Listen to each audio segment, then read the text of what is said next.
Hello, everybody. Adam, aka askcsradical here, coming back with you guys with another COVID-19 related video. So, this is number 4. We have done a few of them so far since the beginning, and now leading up to just over a month in.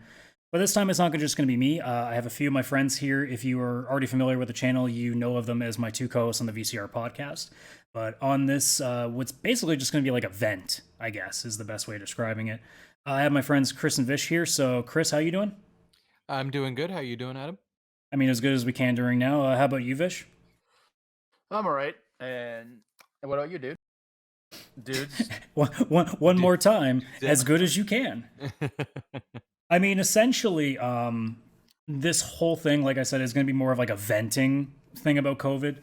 I did want to have at least a little bit of structure on it. So what I want to do is start off with kind of how we went going in together to kind of get a different viewpoint, because that's the whole point of this specific video. I want to kind of have it from a few different angles because we're all kind of looking at this a little bit differently in our own way. So for starters, how did we all feel when this thing first came, and when did we? Because for me specifically, I knew about this in existence around mid-January, but I didn't take it seriously till about February when it started passing and started crossing, and the numbers started being a little bit bigger, because initially I just looked at it as it being like another H1N1 or another SARS or whatever else. I didn't think anything of it because we've had so many of these in the last, like, in this millennium so far, right? So Yeah, I didn't think anything of it. I mean, I figured it was just, especially because it wasn't even starting here, I figured, it's just some other fucking strain. It won't last much longer. And then when the numbers kept growing, not even before it started coming here, but when it started hitting India and started getting towards Europe, and this is even before Italy went crazy, I started going, oh shit, we might actually be getting this. And we got it. Yeah, and I think as this continues to go on, I think we still had no idea the scope. I think we all thought it might be, especially by the time, because you assume that once a few countries have had it, we start shutting off borders, it shouldn't be so bad. But because of how easily this thing is spread, it's a whole different ballgame. Yeah. It's the contagious part of it that's been the most dangerous. It's quite treatable from my knowledge, but I mean, the fatality rate isn't as high as a lot of other things. It's just the idea that it has such a long gestation rate or gestation period. So there's such a long period of time where you don't experience anything and you're passing it. And I think that was the worst part of it, just since a lot of people would have it for, say, a week and not even really realize they've had it, and that's what caused a lot of these issues and spreading, because people are like, oh, I don't care about this. I don't have it. I'm fine. I don't even have any symptoms. And they go out and all of a sudden, they pass it on to 2.5 other people. And I mean, it also carries that on that, most people that are probably getting it aren't even really that susceptible because they're younger, they have better immune systems, they also don't have respiratory problems. Because the gist of things, like, obviously people have died that are younger than 50, but generally speaking, the core population being affected by it is people over the age of 65. Oh, yeah. So it's also the flip side that people, because I mean, we saw that in the early stages, like the spring break people that would be like, well, I'm not going to get sick, it doesn't matter, or I'll survive it. It's like, yeah, you might, but your grandparents probably won't. Yeah, but one of those idiots ended up getting it, being so cocky and ignorant about it. Well, I mean, it isn't just one, it's so many. And the thing is, too, is we don't even know what that number is, because the numbers that we're seeing are not accurate. It's just what we know. Yeah, that's the hardest part, because the death toll, I'm assuming, is closer, just because when somebody dies, it's, obviously it is recorded. Yeah, it's recorded. But people who have it, like, how many people have got it? They're like, I don't feel well, I'm just gonna stay home and be in bed. I mean, the rule of thumb I've applied to the numbers is that whatever the number is, like, because I use a specific map, I can't remember what the name of the place is. I can quickly pull it up because, of course, I will look at it so many times. It's fresh in my search history. It is... Oh, and now, of course, my computer is taking forever to load. Of course it would. There we go. The Johns Hopkins University of Medicine. And they have a very, very consistent map that's constantly updating. So whatever their number of reported infections is, so, like, for example, in the US, it's at 608,377, and here in Canada, it's 27,035. Now, The problem with these numbers is that they're still high, but they're nowhere near what it probably actually is. Because in Yeah. my opinion, minimum, you take that number and times it by 5. I times it by 10. So, quite frankly, there is a distinct possibility that 6 million people in the States are infected and about 270,000 here in Canada are, which is a Yeah. lot. And That's a probably lot. makes sense because I think it's like what's the percentage? It's like 10 to 15% will only actually show severe symptoms. And since most of the tests are only severe symptoms, there's a pretty good chance that like at least 3/4 of cases of COVID are ones that aren't being reported. Yeah, like I know somebody in London, Ontario, that when they went to go get tested, just to get tested because they weren't feeling well. They said their symptoms weren't enough, and they weren't able to do the test because they didn't have enough of the test to go around. Yep, And they and just that's sent the them home thing. and was like, "Go self quarantine for 2 weeks. That's it." It's like if you're not experiencing anything crazy, like just stay at home and hang in there. Yep. Because there's no reason to waste these tests on people that we really need to know if they're sick because we need to have hospital beds for them. Yeah. Absolutely. And that's just terrifying me, that the fact that like we're running out of beds, we're running out of equipment Actually, we're necessary. we're starting to do okay now. Yeah. Well- Now we're doing okay. Yeah. Like we're now at the point like we're all from the Greater Toronto area in Canada, so we're being told right now that this week, as like we're recording this on the 14th of April, by the way, just for people to have a sense of where we're at. This is 2020. apparently, well, I think that one was obvious. 1917. So it's Damn. the Spanish flu now. Yes. So we're being told right now that this is probably the peak week, at least based on their metrics, their predictions. This is probably going to be the worst. And consistently, it's making sense because we're consistently staying in the 400 new cases every day point. So it's at the juncture that it seems like we may be at the point, we may have a day or two where it might be 500 plus, but it sounds like we finally hit our point where eventually we're going to start noticing when the number starts to drop a little bit. But I mean, in terms of the testing, like they're in a backlog. I think I heard today coming home from work that they have a backlog of about 600 because they're getting about like they're trying to do like 6,000 tests every day if they can. So thankfully, it's at the point now that we got ourselves prepared and now we're ready if there is another influx. It's just that first few weeks is where things were a little bit troublesome because a lot of places like Italy, Spain, the US, most places on the planet that aren't like Korea and Taiwan, which are already almost back in the swing of things. Taiwan just had their first day of 0 today. Wow. So a lot of countries, they didn't take it seriously like a lot of us didn't because we didn't think it could get this bad. Yeah, I think you were so spot on when you said you just thought it was like another SARS, because I remember the SARS outbreak and I remember thinking like, oh, okay, wow, one person's in quarantine in Toronto. That's great. And when this started, I remember seeing the first result, like somebody in Canada has it. And it's like, okay, good. I'm glad we found them. It's like Have quarantine that and one- we're good. We're yeah, good. Yeah. And it's just, I don't know, shocking for how much it's escalated, I guess, to say, beyond that point. Yeah, I mean, in this decade, or sorry, in this specific century, I kept trying to figure out. I didn't want to say millennium because it's like 20 years. That doesn't mean anything. We've really just had like a few major outbreaks that have gone worldwide. Like we had SARS in the early 2000s, but that only claimed the lives of 774 people worldwide. COVID did that in like a fucking less than a month. And the SARS is like a 3-year thing. As I'm looking, I mean, the Ebola stuff has been a thing. There was a cholera outbreak in Zimbabwe. We had. Here's what it was. So there was swine flu, which did do a lot of damage, but not nearly as much as we all thought it could have. And I mean, realistically, after that, like there was bird flu, but that didn't do a goddamn thing. So we've had like several major worldwide pandemics, but never got so bad that we had a precedent. Really, we haven't had a precedent since the Spanish flu. Yeah.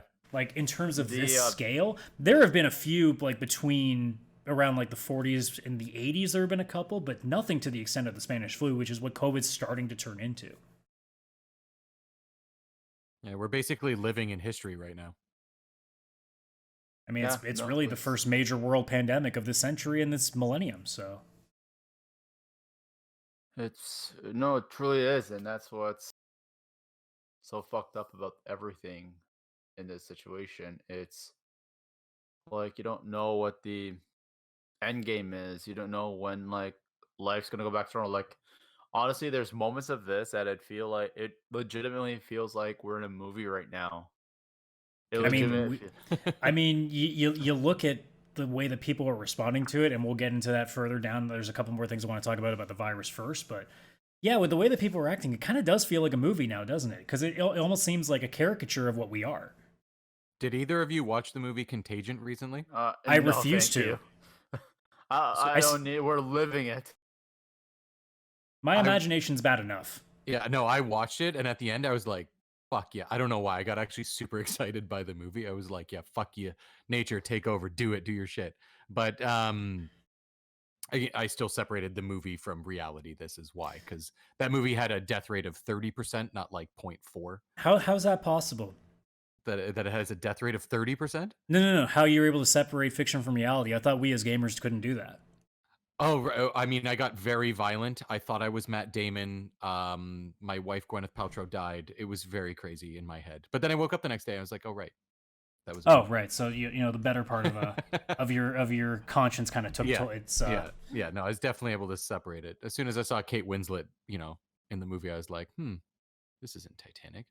But yeah, like just watching that movie, the thing that was very shocking, and the reason I brought this up is because so many things in the movie, the self quarantining, having certain things with the government, the WHO coming out and giving certain numbers, the talking about how long until there's going to be a vaccine, and how like just the way that it actually went, it was really weird because a lot of the news things in it and everything, that not only do they use real newscasters from real life, but a lot of the things that they were saying in the movie, newscasters since then have actually said very similar things. It's They really actually like. I've never creepy how watched the spot movie, on but it is. I've seen clips to know that man, they actually have nailed it really well. Yeah, they made the movie very realistic, minus, of course, like the death rate and everything compared to other stuff. They basically took SARS and were like, all right, what would happen if this was actually horrible? And then, oddly enough, it being a movie from 2011, it matches up with today a little too creepily. So I will not be watching this movie because we're already living a nightmare right now. So Yeah, we don't need to add to paranoia. yeah. Speaking of the virus itself, though, I'll throw this out there because I don't. But do either of you guys know anybody that's been affected by it? There's Not personally, no. one girl at the gym who was a presumptive case. Thankfully, But like, I guess not. I guess none of us know somebody that's confirmed. I guess, eh? not confirmed. No. Yeah, no, I don't know anybody who's been confirmed. I mean, luckily, it's only like what 4,500 people in the province that have been actually positively confirmed. So it's hard to say. But The only people I know of that have been affected are people like celebrities that have come out, and a couple people who've died in like the video game industry and stuff like that. But to me, Yeah. that's like the closest that I know, yeah, which I is know, very obviously distant. I know. There's one Carl Anthony Towns. He's a player on the Minnesota. yeah. His Timberwolves. mother passed away. Yeah, from it. And So it's definitely having its reach slow, especially in the States where there's so many more cases. So it's a lot easier to have the 6 degrees to somebody. Yeah, and all the But, cases, even of people that I've read about it, like again, a lot of them are older, like the celebrities and stuff that I'm referring to. But well, and that's the big thing too. Like the way that it's going through, like especially here, like I think it's like 14% of all long care homes for the elderly are infected right now, which is just fucking terrifying. honestly, it's long care, like senior centers are becoming a death trap at this point. If somebody goes to visit there, like don't like right now is not the time to go and even attempt some sort of visitation. Well, I mean, in an area like that. The premier just today, I believe, came, or it was either him. No, it was the premier. He came out and basically made it law that if you work for long-term care homes, you can only work for one. That's it. And it sucks for a lot of them, and it really does because they don't get paid that well in comparison, and they usually go to multiple places to kind of make up their income. But this is the reality of it. We have to do this because it's too 100%. risky. Yeah, absolutely. And that's kind of the big thing too, is the way that we are having to, and I guess we can move this into now that we've gotten into the early stages, now we're getting into the current, which is the quarantining. The part that has been frustrating the most is the lack of understanding I still feel from people about how serious this is and why we are doing what we're doing right now. Because Absolutely. I don't get what's so complicated about, yes, like for all three of us, we're all in our 30s. There's a very significant chance that we are not going to feel anything remotely severe with this virus if we catch it. One of us could have it However, right now and probably not even know. However, if we go to, like, say, my grandmother's who is in her 70s, if I go to her place and pass it on, yeah, I might have no grandparents tomorrow. Yeah, my parents are in their mid 60s. Like it would terrify me to even just go see them. Like, my mom's birthday was just a week and a half ago. I had to send her a package by Amazon because there's no way I'm going remotely close. Even though they live in an area that's much more secluded than it is here where I live, where it's a bigger city. Like, they live out in the countryside, so it's not crazy for them out there. And as far as I know, I don't even think there's any documented cases in the region. But that's besides the point. I'm like you said, I may have it and not know. So why would you ever take that risk? Yeah, I've gone to my parents' house once to drop off supplies because they were I didn't want them going out and trying to get some of the supplies themselves. And Yeah, I literally just dropped a bag to my girlfriend today just because she was starting to feel a little bit sick. So just for safety purposes, she didn't want to go out and infect people, which is what you're supposed to do. Yeah. Like I had a conversation with my parents, but I mean like at about 40 feet away. Like I dropped off the bag at their door, moved very far back. They came out, and while they stood on their porch, I stood on a driveway, and basically we yelled at each other for 20 minutes to have some conversation before I left. And that was like as far as I was willing to go. That's what you should be doing. That's what we all should be doing because, like with me, I'm the one here who lives at home, and I can't risk anything because the biggest risks are the ones who have had previous health issues, especially respiratory issues. And my dad, as a former smoker, is in that area where it is dangerous for him. It could be fatal for him to get this. Yeah, That's the absolutely. other thing too. Smokers are so higher risk because of having prior, like, their lungs are not nearly as strong. Yep. Nope. So it's And just it just makes it all the more frustrating that there are still people today that, like, I was listening to the radio on the way home, and apparently people are really pissed off with the bylaws, or the people handing out all these tickets and stuff because, you know, they're I guess they're like, there was a story the other day where a family got an $800 fine in Oakville because for their rollerblading. kids, yeah, for rollerblading in a parking lot of a park they weren't supposed to be able to go to. And Well, it's like, if you like, I heard about the story. They weren't gonna get the fine, but then the family was being absolutely ignorant and entitled. well, that's the thing. They were probably, and I guarantee you, like, you don't just hand out an $800 fine without a warning. They probably were told, "Will you guys leave?" And they probably fought it. So the guy's like, "All right, fuck you. Here's a fine." Yeah.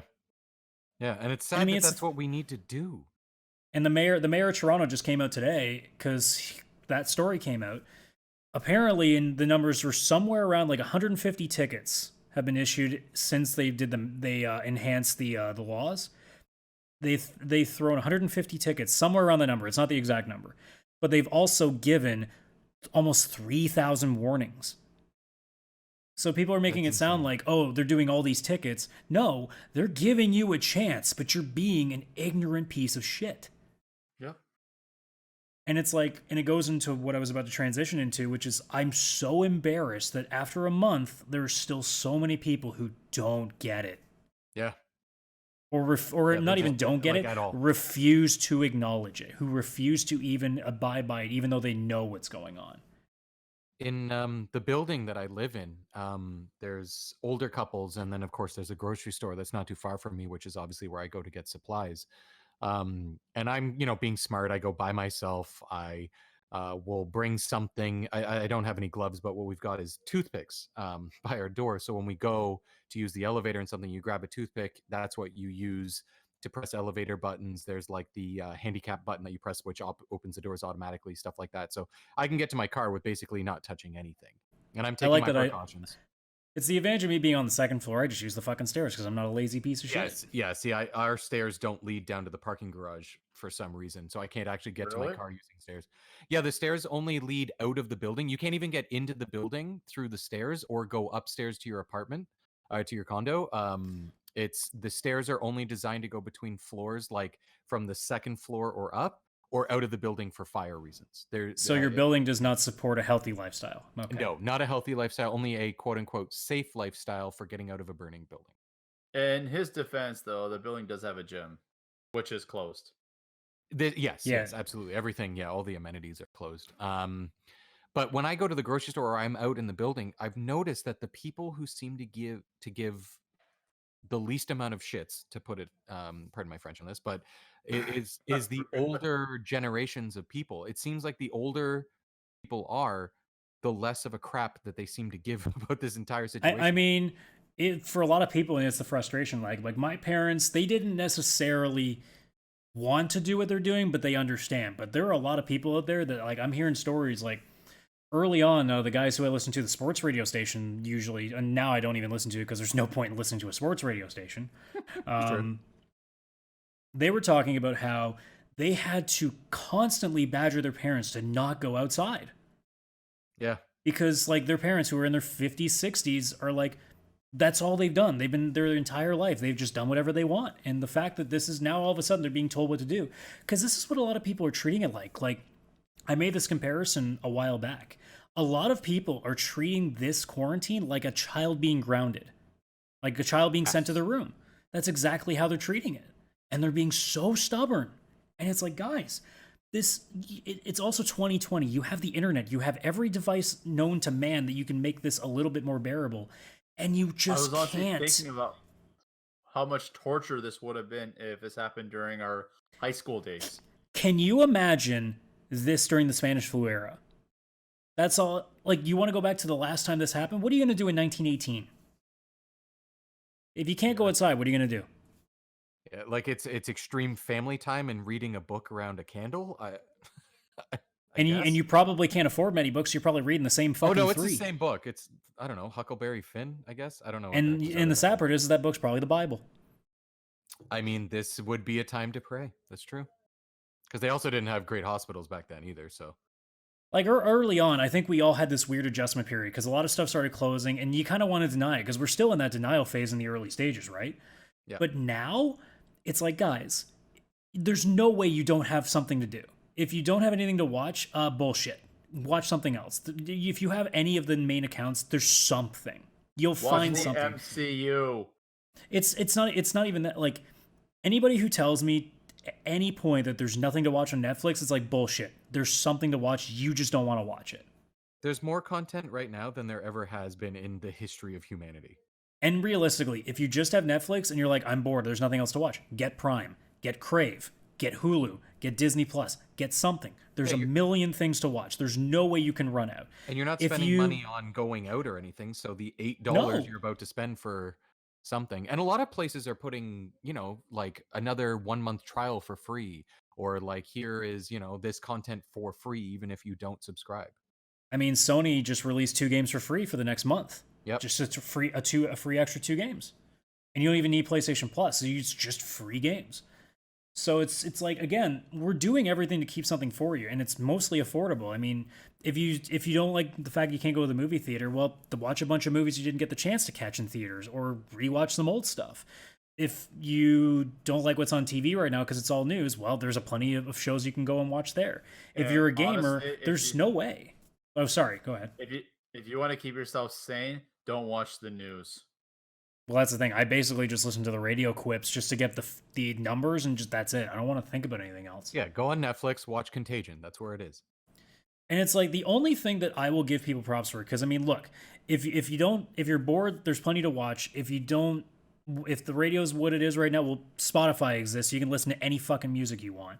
There's so many games to play, and hell, I've seen people be like, "Well, I can't go hang out with my friends." Fucking call them.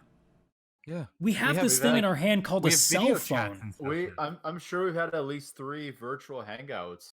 We had fucking and that's not counting our podcasts. Yeah, yes. We've had St. Patrick's Day over Facebook Messenger. Like this is like, don't get me wrong. Back in the day, this would have been extremely difficult, but we have the resources. We have, and frankly, I feel like I've been pretty balanced with quarantine. I've used half the time to be constructive and educational. I've used the other half to just fuck around because I got through I got to two very um dedicating what's the word I'm looking for? Games that would require a lot of dedication. Okay, so I finished two very commitment games that you actually Like need to play. just long games, really? Yeah. God of War and Metal Gear. Dude, I'm still playing like if anybody's been listening to the VCR podcast, which is our gaming related podcast, I've been playing a JRPG. I'm now 105 hours in and I still got 2 chapters to go. So like there's always something. It's just the idea that people are so specific, and because it's something they don't want to do, it's just like, guys, like there's no way in 2020 that you can be bored right now. It's just, and the thing is it's oh, sorry, go ahead. Oh, I was just going to finish up by saying it's just a mixture of, I think they're not adapting to this change, and by not being able to adapt to it, they're refusing to acknowledge the other things they can do. That's exactly what I was actually going to go into, because I was going to say, like, if you take, like, Vishal, you had the perfect example of St. Patrick's Day, that we all did a video chat on that day. And even though it's different than the one we had, by actually just accepting, what's going on and adapting and doing something different, that video call and that St. Patrick's Day, I know for a fact that it's a fantastic memory I now have. And in 30 Yeah. years from now, I'm going to be thinking about, like, holy shit, do you remember Well, our you know version of why the that Spanish is. flu? You know why that is? Because you'll actually remember it because you didn't get that drunk.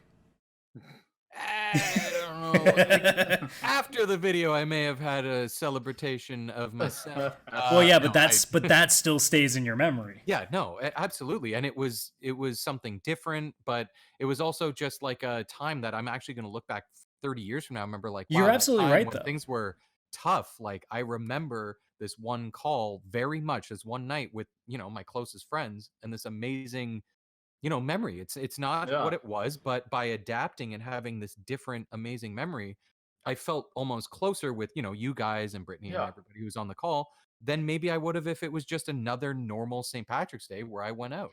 Because usually you could just go out and just whatever, but this time it's like you actually are making the effort to spend it with people you Yeah. want to spend it with. Yeah, And it's also not the same process. It's not the same thing again.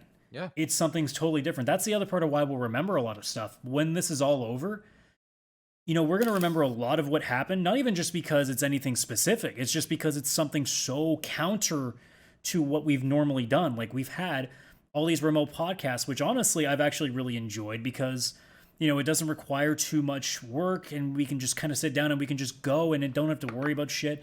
And it also, we get more into these things because we already have all this other bullshit we're worried about.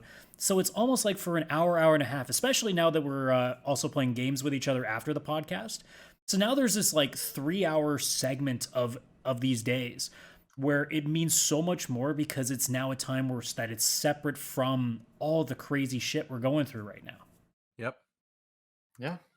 And I think really when everybody looks at it, when this is all said and done, and whether it's, a sense of normalcy that comes in a few more months, or when it's 12 to 18 months down the road when a vaccine comes out and we can kind of guarantee that we're going to go back to normal, we're going to look back on all of this and be like, man, yeah, it was pretty hard, but there was a lot of good things that came out of it. And a lot of us are going to have grown a fuck ton by the end of this. Absolutely. Yeah, because like for me, like I won't lie, like there's been some days it actually has been quite difficult, especially just right now with my life situation. For those listening, I'm currently not working. I had to resign from my previous employer.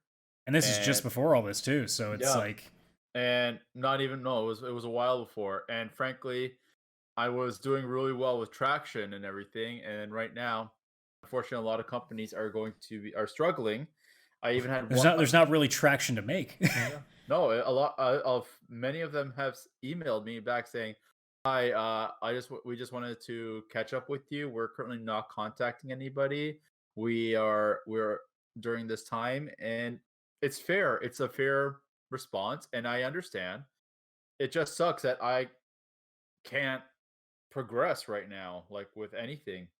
Well, and And I that's the think biggest part, and that's what I was probably going to get into next was, just how like emotionally and mentally we're kind of dealing with this because one of the things that I've kind of come to realize is that yeah, I've definitely handled it better than most, but I think that's also because my routine hasn't necessarily changed. your I life haven't hasn't changed.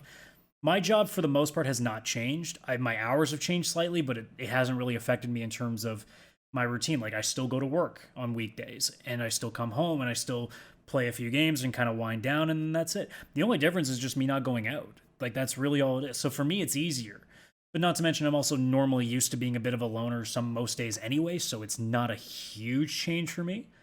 But there are some people that I get why they're really having problems because they're used to being very outgoing, or there are certain things that are closed right now, like say the gym, for example, or say like movie Well, theaters, that's or like sitting down in restaurants. That it's things that we normally take for granted, and now that we don't have access to these things, it really feels like we almost have a hole in our hearts, like something's missing. the gym was definitely the most difficult thing because even like I have a pretty decent home gym. I have a punch something I can punch. I have a treadmill. I was gonna say having something to punch, that's all you need. Yeah, it's the only problem is it's like I just the motivation is very difficult. Like when you're at the gym, you are there to work out. You are there to get stronger, get better. At home, it's just like I Well, it's I don't know if it's necessarily that. I think a lot of it is also, like I said earlier, it's because routines are gone. So yeah, for some people, it's just you may have a home gym, but you don't look at it the same way that you look at the gym because it's something that you've accustomed to telling your brain that this is where I go to go crazy on this shit. yeah. Whereas Yeah, It's like I because also, and I'm doing a lot better like physically too. Like I hadn't said this yet. I'm under 72 kilograms for the first time since I started actually paying attention to my weight again. So I'm now 157 pounds for the first time, and I can't remember. And I oh, haven't good for you. necessarily done anything crazy. Like it's more just me, like I guess paying attention to more like my calories and how much I'm eating. But I still do a little bit of exercise at home, just because I think for me it's easier because I don't go to the gym. So for me, it's not. I haven't changed a routine. I've added a routine. So it's completely different from my Mhm. perspective. Because in your case, Vish, I'm sure it has more to do with you're used to the gym being the place, and it's not necessarily you haven't lost the motivation to work out. It's just your motivation to work out was at the Well, gym. well, it's also like like I guess I'm trying to honestly make the best of this time because right now I can't just be a lazy sack of dog shit. I've I mean, you for the can. It's just probably not the best option. That's really not. I have spent the last 2 weeks, even like today, just doing some research on my field and like trying to figure out new trends, new tactics because I don't want to go in back into the workforce eventually and getting an income and having to do all this research on the job. Be like, hey, you told us you knew this. Like I did, but it Not even changed. that, but like you figure if you're gonna have all this time to yourself, where you're gonna have plenty of time to do something, you might as well come out better. So when you go into the workforce, you're a step up from some people. Yeah. I mean, So hell, that's like all. That's anybody paying attention to go my ahead. YouTube channel right now, if they do at all, are probably noticing a shit ton more content. And I don't even think it's necessarily because of the outbreak. It's more along the lines of I have motivation now because I just figured, okay, well, I got a little bit of extra time here. Maybe I should start doing something. And all of a sudden, because it's become a routine and now it's become more consistent, it's a lot easier to do it. And it's just by the end of it, I also want to leave the quarantine wherever this ends. And if it's the first or the only one, or there's a second or even a third one later down the road, who knows? But it's the idea that, okay, we're all going into this point at the same place. I don't want to come out to it at the same place again. I want to come out Yeah. better because there's no That's reason at this point in time to come out lesser or the same. because it's like a lot of people are like saying, that's not fair about the whole coming out better on quarantine. It's the you don't have to come out like guns blazing or anything, but it's always possible to make some sort of improvement during this right now. Like if you currently have been unemployed since the quarantine started, if you've been having to isolate because your companies have all shut down, you have no excuse to not be marginally better at best, or at worst, I should say. There's no reason for you not to be, because there's no excuses. There's nothing stopping you. Yeah, the only thing stopping people right now is the mental blocks. And that's the thing. Depression is a real thing that's going to come out of this, because routines have been so shattered and our daily life has been so shattered. There are just some people that aren't going to be able to cope with it as easily as, say, I can. And I've been talking to my girlfriend constantly. She's been obviously dealing with this a lot longer than I ever have, and is a little bit sucky for her as somebody who's a lot more outgoing than I am. It is, but she also has been able to kind of protect herself because she understands. There are some people though that it does not compute in their head. All they think is, I should be doing this and I can't do this. What am I supposed to do? Yeah, absolutely. Yeah, see, I'm kind of a mixture of both of you, because like Adam, as you were saying, a lot of your routines haven't been affected. I've been working from home since 2012.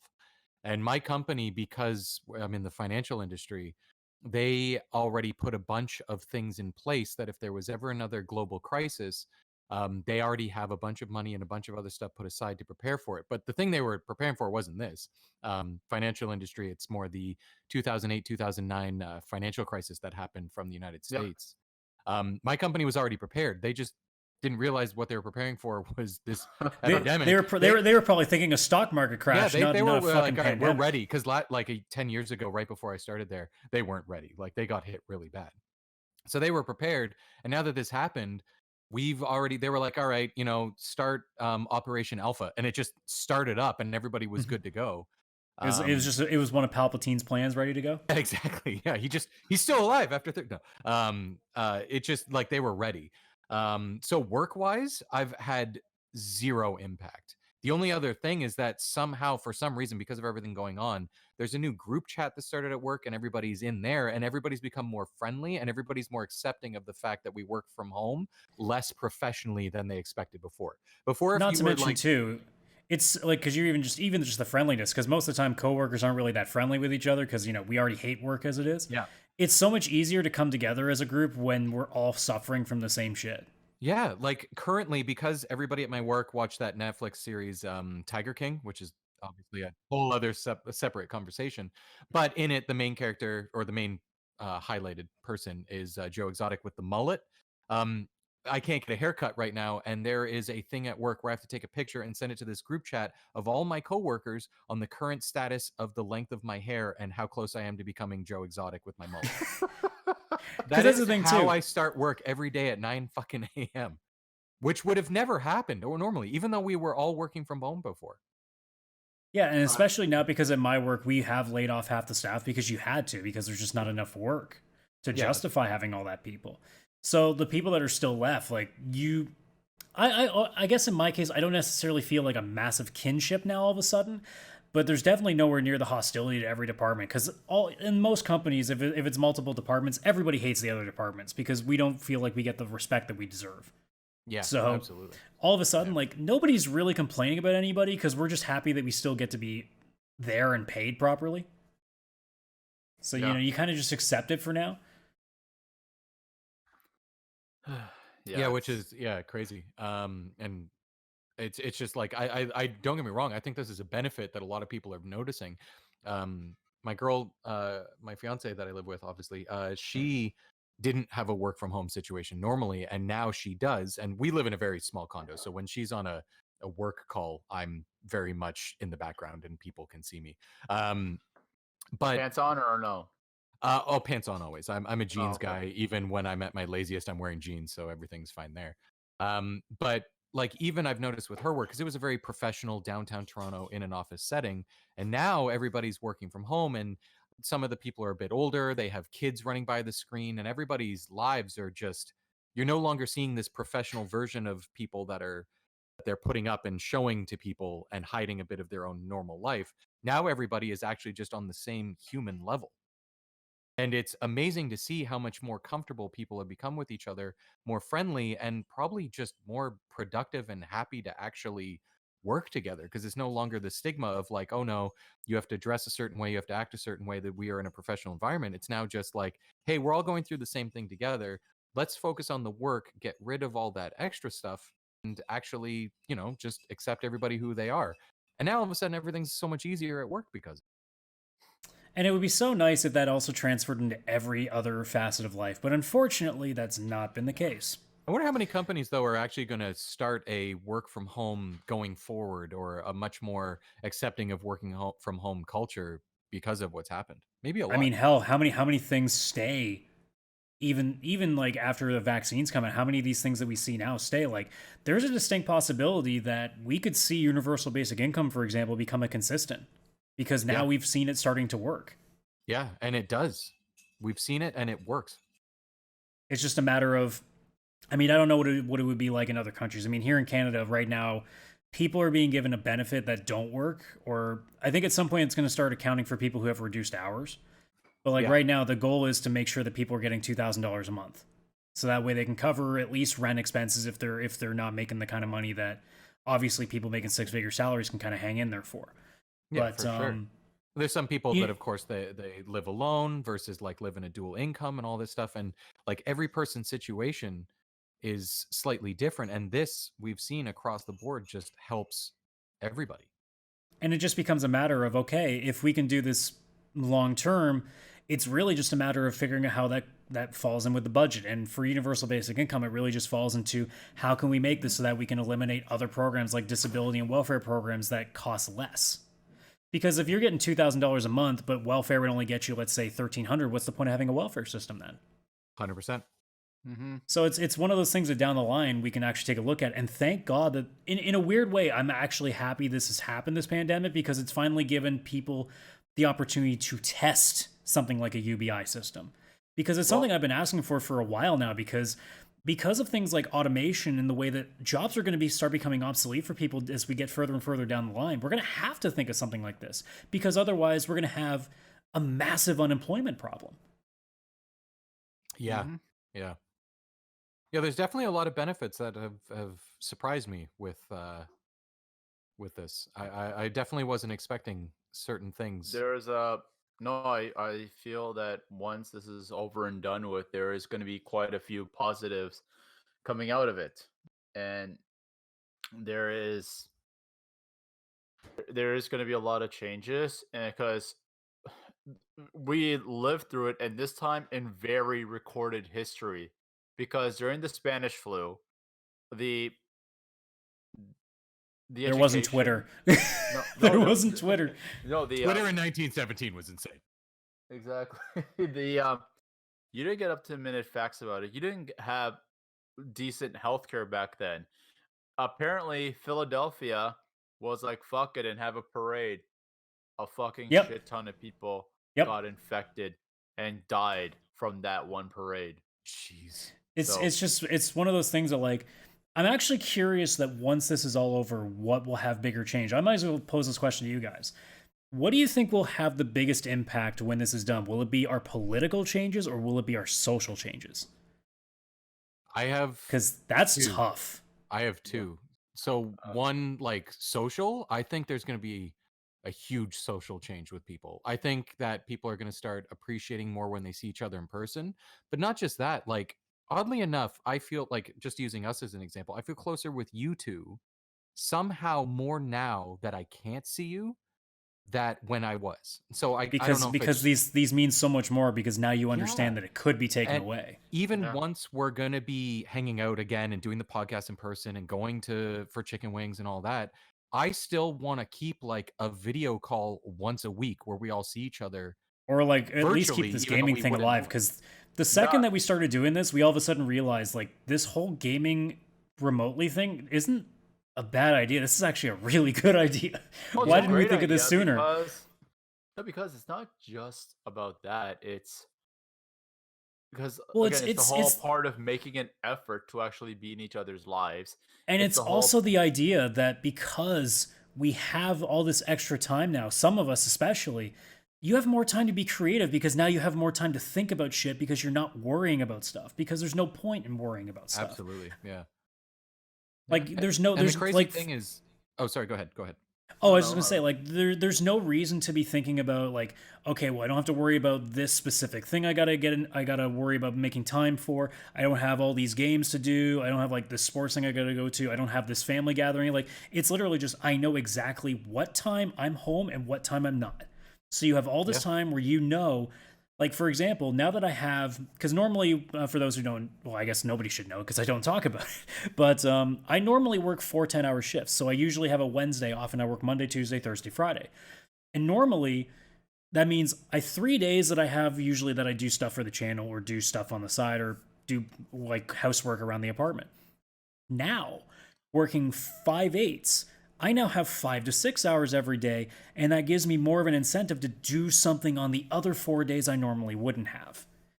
And I think it's a big part too of why I've come up with more stuff. Like if you're watching the channel, there's the demo reel, there's more single just content, like one-time content things, because now there's an incentive to do it because now I feel like there's time to do it. And Yeah. because you have the perception of more time, it gives you the objective and the idea to at least try something. And I think that's why a lot of people, even let's even just talk about YouTube and streaming, more people are doing it because they have the time to try. Absolutely. Mm-hmm. The funny thing is, Except, oh, sorry, go ahead.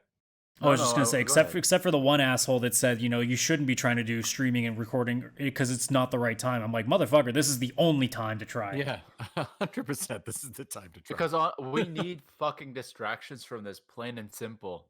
Yeah. Let's think about it all day, and having it shoved in your face all day is fucking depressing, and it's just making it Yeah. worse. We need to escape from it once in a while.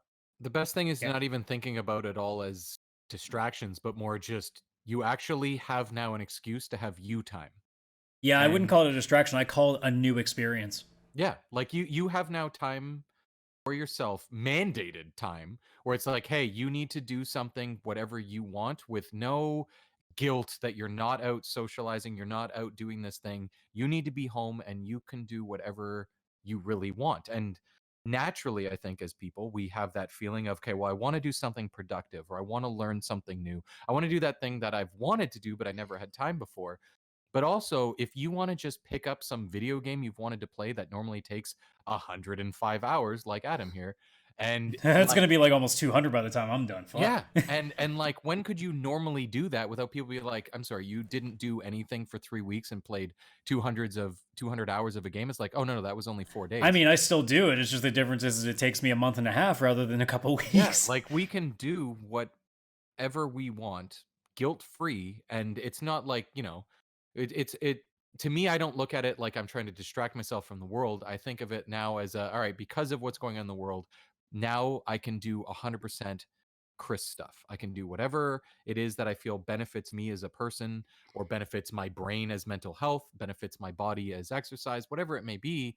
I can purely pretty much focus on myself, and lucked out. Obviously, we're all in the situation where we don't have kids of our own and stuff like that, where we have Yeah. people we need to take care of in this time. In a way, we're benefiting, right? Yeah, I mean, if we handle it that way. to go on, I guess to go into kids because I wanted to briefly just talk about this. The one thing that I don't really accept right now with people is the people that are like, oh, I can't cope with having to deal with my kid every day. It's like, you're a parent. That's kind of what you signed up for. There are some cases where I get it to some extent, like especially when it comes to things like learning now, because obviously the kids are still in school. But like basic things like, oh man, like now I have to keep an eye on my kids every day rather than like just the weekends because they'd be put in daycare or at school. It's like, you're a parent. You knew. Apparently, Justin Timberlake said something extremely fucking ignorant about that. A celebrity saying something ignorant? Yeah. It was like, no, this was like next level. Like it was like absolutely uncalled for. Dude, there's some tears that this has to go through. I mean, fuck. When it comes to the kid thing, like I do see what you're saying, Adam, for sure. And I do see that there is obviously some people where it is a little bit tough. And there's some things I just hadn't thought about.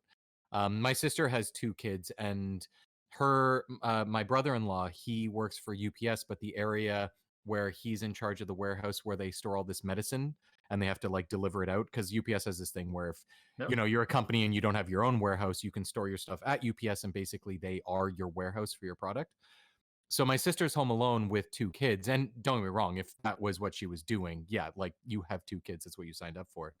But I definitely do see how her work is struggling right now because she's working from home, and now That's 8 hours that's that two she's different home. things. But like the people that are unemployed right now because they've been laid off, you don't get that excuse. Fuck them. Like you there's had nothing kids there's nothing and stopping you have you. to hang out with your kids all day. Yeah, that's what you have to do. Like my sister, the kids part is fine. Her work is suffering because she can't do an 8-hour shift plus by herself, be with 2 kids as daycare all day. It's tough to Yeah. do both at the same time. But I mean, she's doing the smart thing. She does what she can for work, but entertains the kids as best she can. Her work suffering a bit.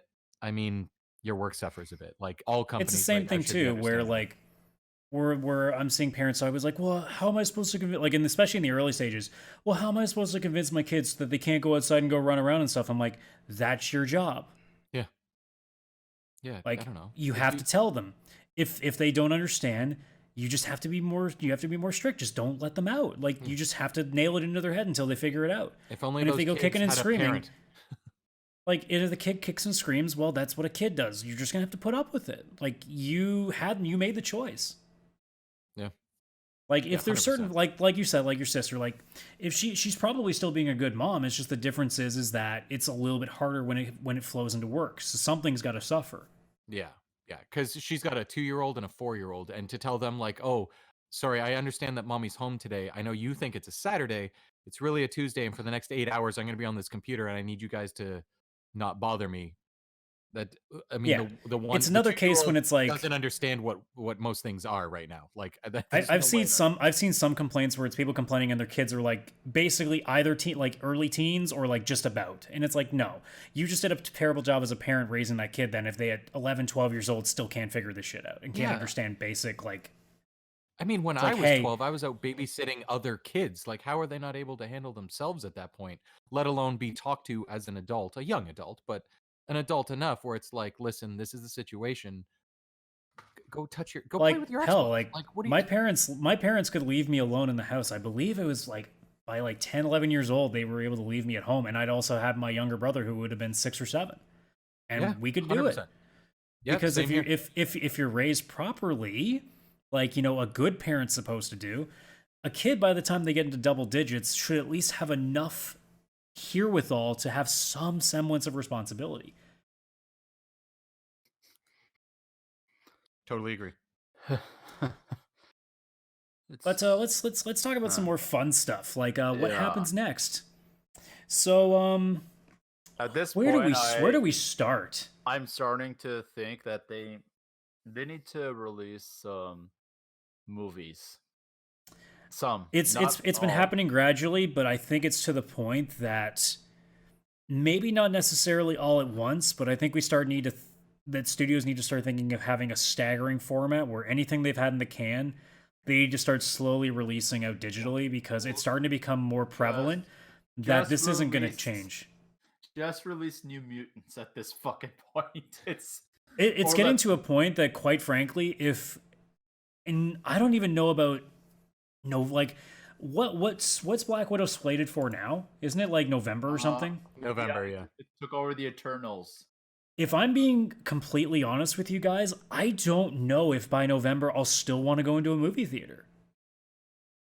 That's true. And I feel So- like this November date might even be tentative. Like they're Well, that's the gonna- thing. Even It's if just an it's like assumption. the lockdown's done, but we're not going to make our money, so we'll, it's next May now.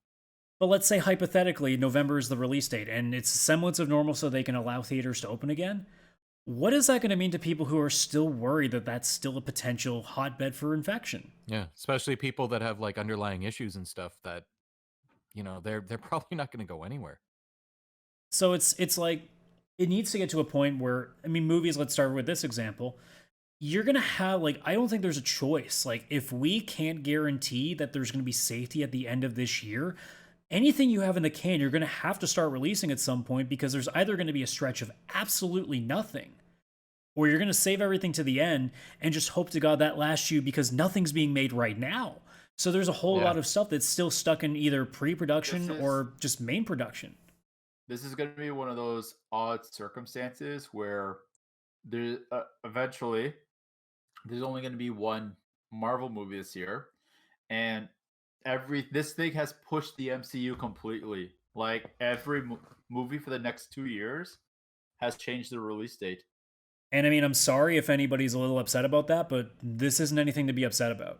No, There are so many worse things out there. Like, I've seen people who got mad that, for example, like Last of Us got pushed. And it's like, guys, this ain't the time. If you are Yeah. more concerned about a fucking video game or a movie than you are about the safety of other human beings, I can't help you. There's nothing I can do. According to GameStop, it's an essential service.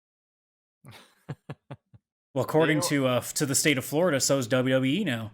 Oh yeah, I saw that. Yeah. Holy shit. GameStop, honestly, I feel have just nailed their own coffin. So That full was full absolute spectrum, fucking despicable what they did. full spectrum. Until there is a vaccine, I don't know if I could ever in my right mind go to a concert, a movie theater, a stadium for a sports game, or any sort of massive public gathering more than 100 people. I don't know if I can do it without a vaccine. Yeah. Even if we're in like a fourth wave of the virus. Because at least the upside now, like let's say way back when I said, I times the number by 10, let's say that 250,000 people in Canada are infected. The population's 33 million people. So it's not a high percentage, it's like nearly 1% of the population.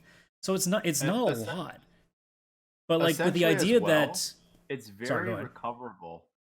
So that's the other thing. yeah, it's but very what recoverable for more or us. less what the big thing is that this virus, from what we understand, you build an immunity to it once you get it. So ideally, if there is a second wave, it's going to be harder to spread because there won't be as many people to spread to. The same would go if there's a third wave or even a fourth wave. The longer that this goes before a vaccine, the less people that are going to be able to spread it. So there's that upside.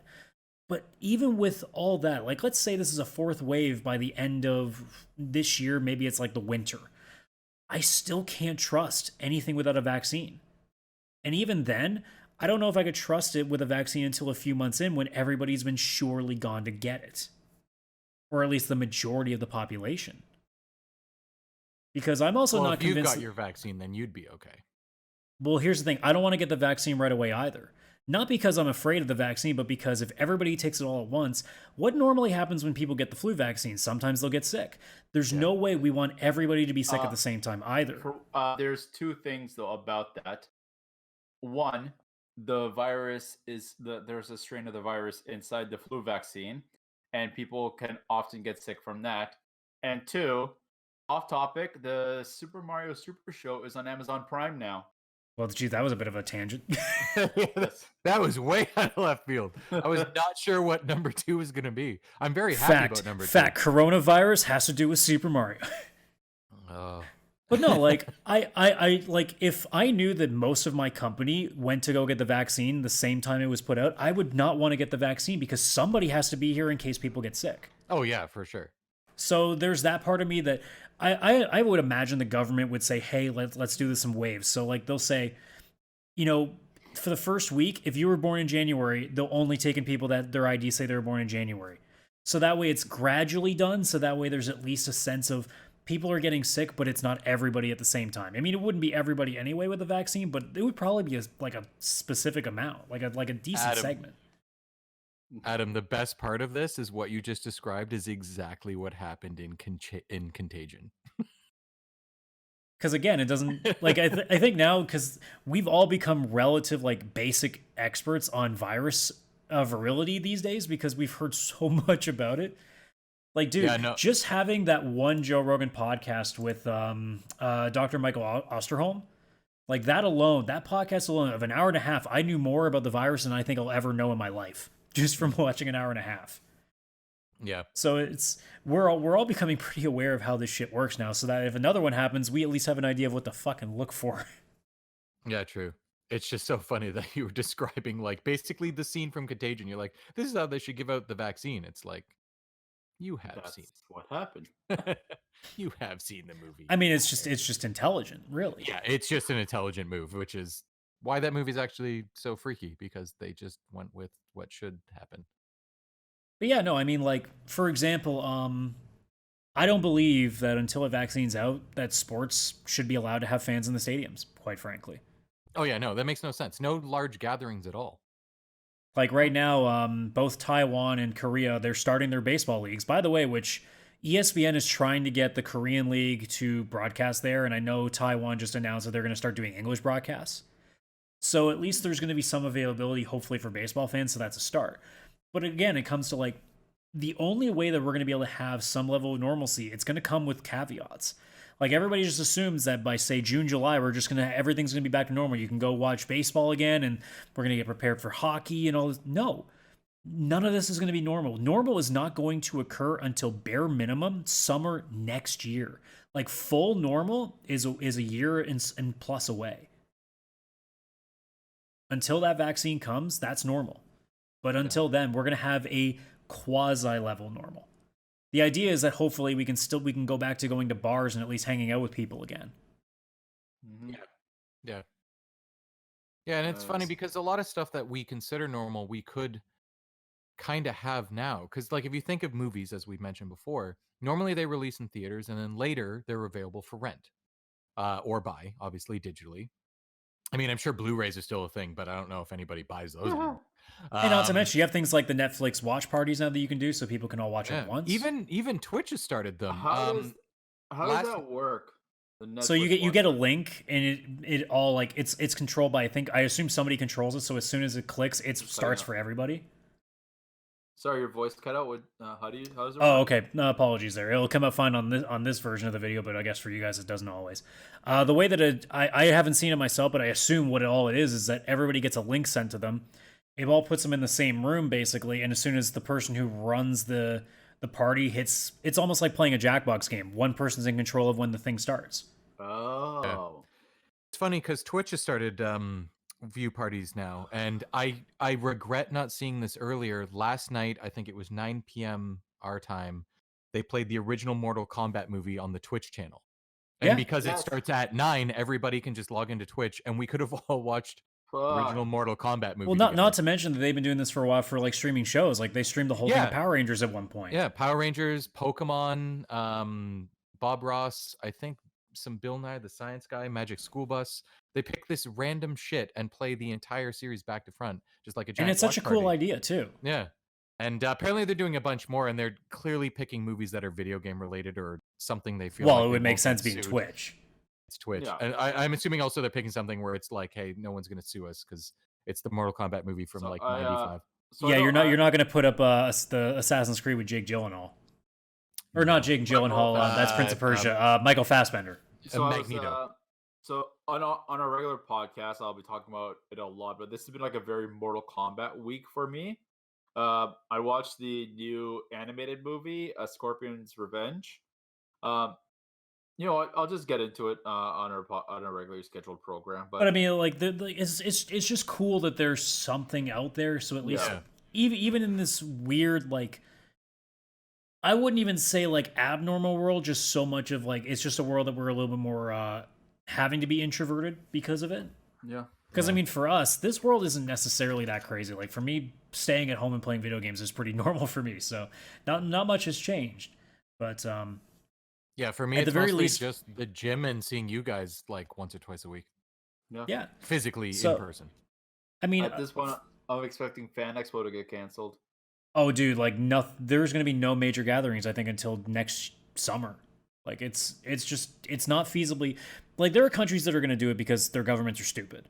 But like, what health official in their right mind that is working for whether it's a national country or a province or a state in the U.S. Who is in the right mind going to allow something of especially more than 1,000 people gathering together? There's no way.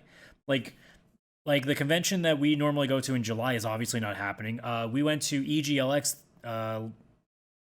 Was it this year? No, it would have been last year. It was last year. Yeah, so there's definitely that's not going to happen this year.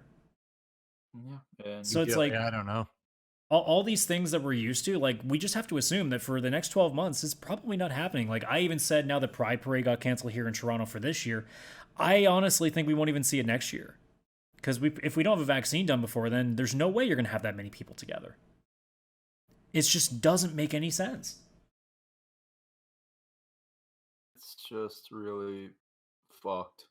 Like, It is, but I mean, again, it's one of these things where I'm not going to feel sympathy for people on it because if we have the choice between the things that we feel like we're supposed to get over the safety of people, sorry, but that's selfish. Like, I don't like that right now I pretty much won't get to see any hockey playoffs. The baseball season hasn't started.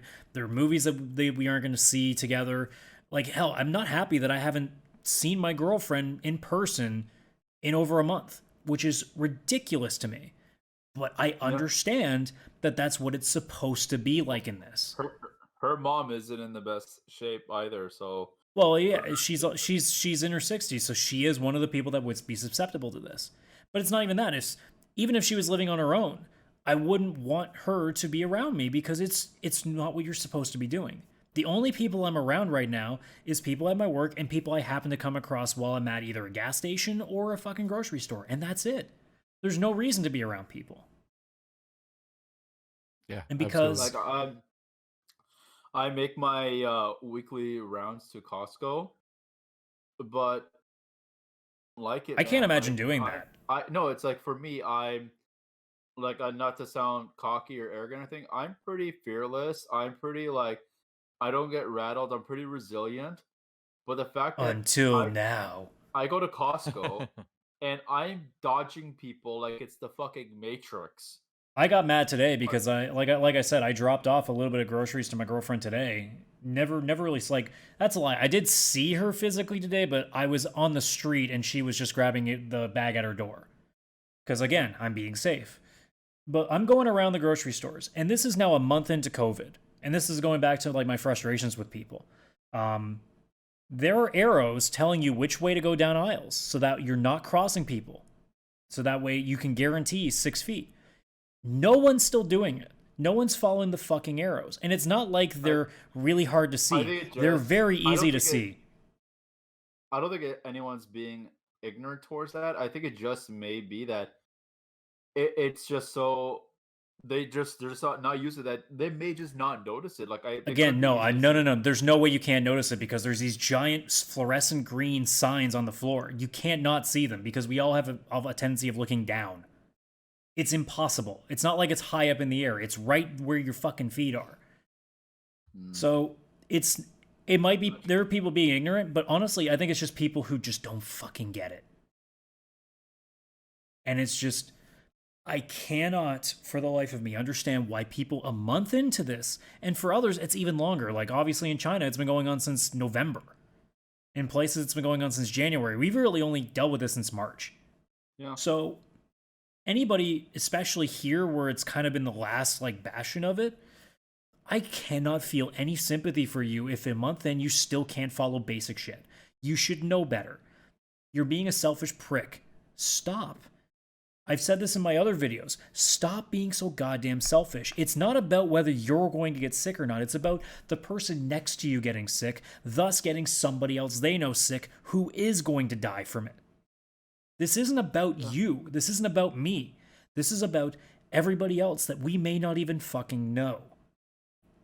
And I'm sorry, I may not necessarily in my normal life care about most other people other than my own life because it's the only life I live.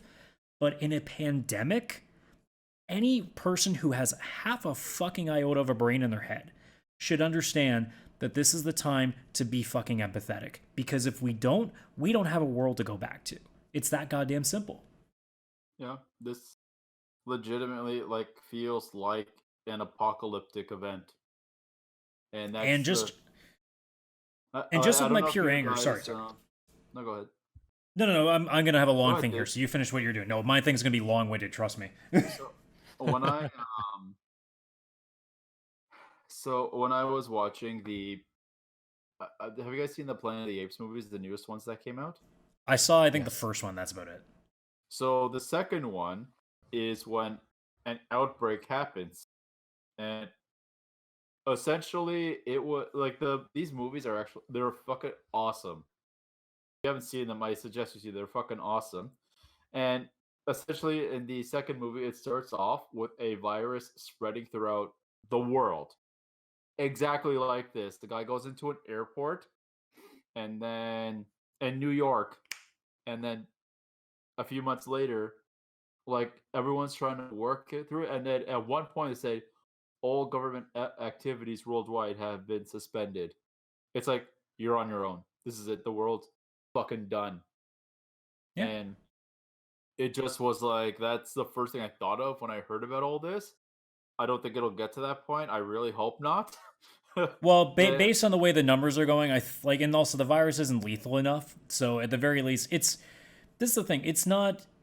I don't think COVID at the end of this is going to be necessarily like a virus we're going to remember for being lethal. It's just going to be the virus that made us really aware of how fucking annoying, like, just the smallest things make us. Yeah. Like, the one thing, and mentally going back to that, this whole situation has made me understand two things. One, that I have a much more level head on my shoulders than I ever give myself credit for. Because the fact that a month into this, I have no different on how I feel about it. I feel just as safe as I was back then. I feel just as confident as I was back then. And I'm watching everybody else doing what they're doing and panicking. And I'm like, nope, that's not going to be me. And that's fine. The problem is there's number two, which is I am becoming more and more angry at just basic human life than I ever have been. My fuse is so short right now because I cannot fathom how people are this insensitive and this unintelligent to understand the scope of what is actually going on. I am so fed up with all these celebrities saying stupid shit, with all the things of like I said, the family in Oakville getting an $800 fine because they were probably warned to not rollerblade in a public place and still did it. There are all these things that I keep seeing, all the way down to the smallest, most minute thing of just basically somebody on Twitter bitching that they can't go see this movie today. Like something as simple as that. I cannot understand that in 2020 that we can be so entitled that we cannot understand that when there is a worldwide epidemic where if we don't do what we're doing right now, we can lose a lot more life than we are, because the projections that we were shown here in Ontario alone for what could happen in the next 18 months and how much worse it could be if we don't do what we're supposed to do, it's insane to me that people cannot understand how serious this still is and how they refuse to even change an iota of their life just temporarily. It's not like we're asking them to do this for the rest of their life. We're asking them to do this for the time being. It might just be till midsummer for this current edition. It might not be the last time, but at most, it's maybe a year and change. Most of us are going to live to see more than 60. We're all in our 30s. What's a year? Especially because it's not going to affect us to the point that it's going to be like we're being in prison. We just have a few restrictions. It's all it is. It's not like we're being told. It's actually pretty good. Yeah, this is not a bad prison, guys. Like, I'm sorry, Ellen DeGeneres, but your fucking mansion isn't a prison. Grow the fuck up. I'm sorry to people who she's going like super depressive, and I'm like, I can't feel sorry for you. I cannot. As someone who is barely making ends meet and working still, I'm sorry, I can't feel sorry for those people. So okay, so this is a lot of times, like, you know, they're still human beings. They're still like have emotions, but this is the one time I feel like Hollywood should just back the fuck off. Oh, they can have their emotions, just don't fucking tell the whole world. No, because here's the thing. This is the time where a lot of these people, the A-listers especially, have houses that are essentially resorts to most people. Most of them have a full-out good life as their home gym. Most of them have full basketball courts, have full tennis courts, have a giant field that they can run around in. They have pools. They have. Yeah, how am I supposed to feel sorry for someone who's like, oh no, what am I going to do today? Go swimming for the third day this week? Oh no. Like, honestly, it's just when it started, like, there's a park near my house. We practiced baseball there one day. They have an outdoor gym, and I was using it a few times. And then, literally 2 days later, I hear you are advised not to go to outdoor parks. It's like, oh great!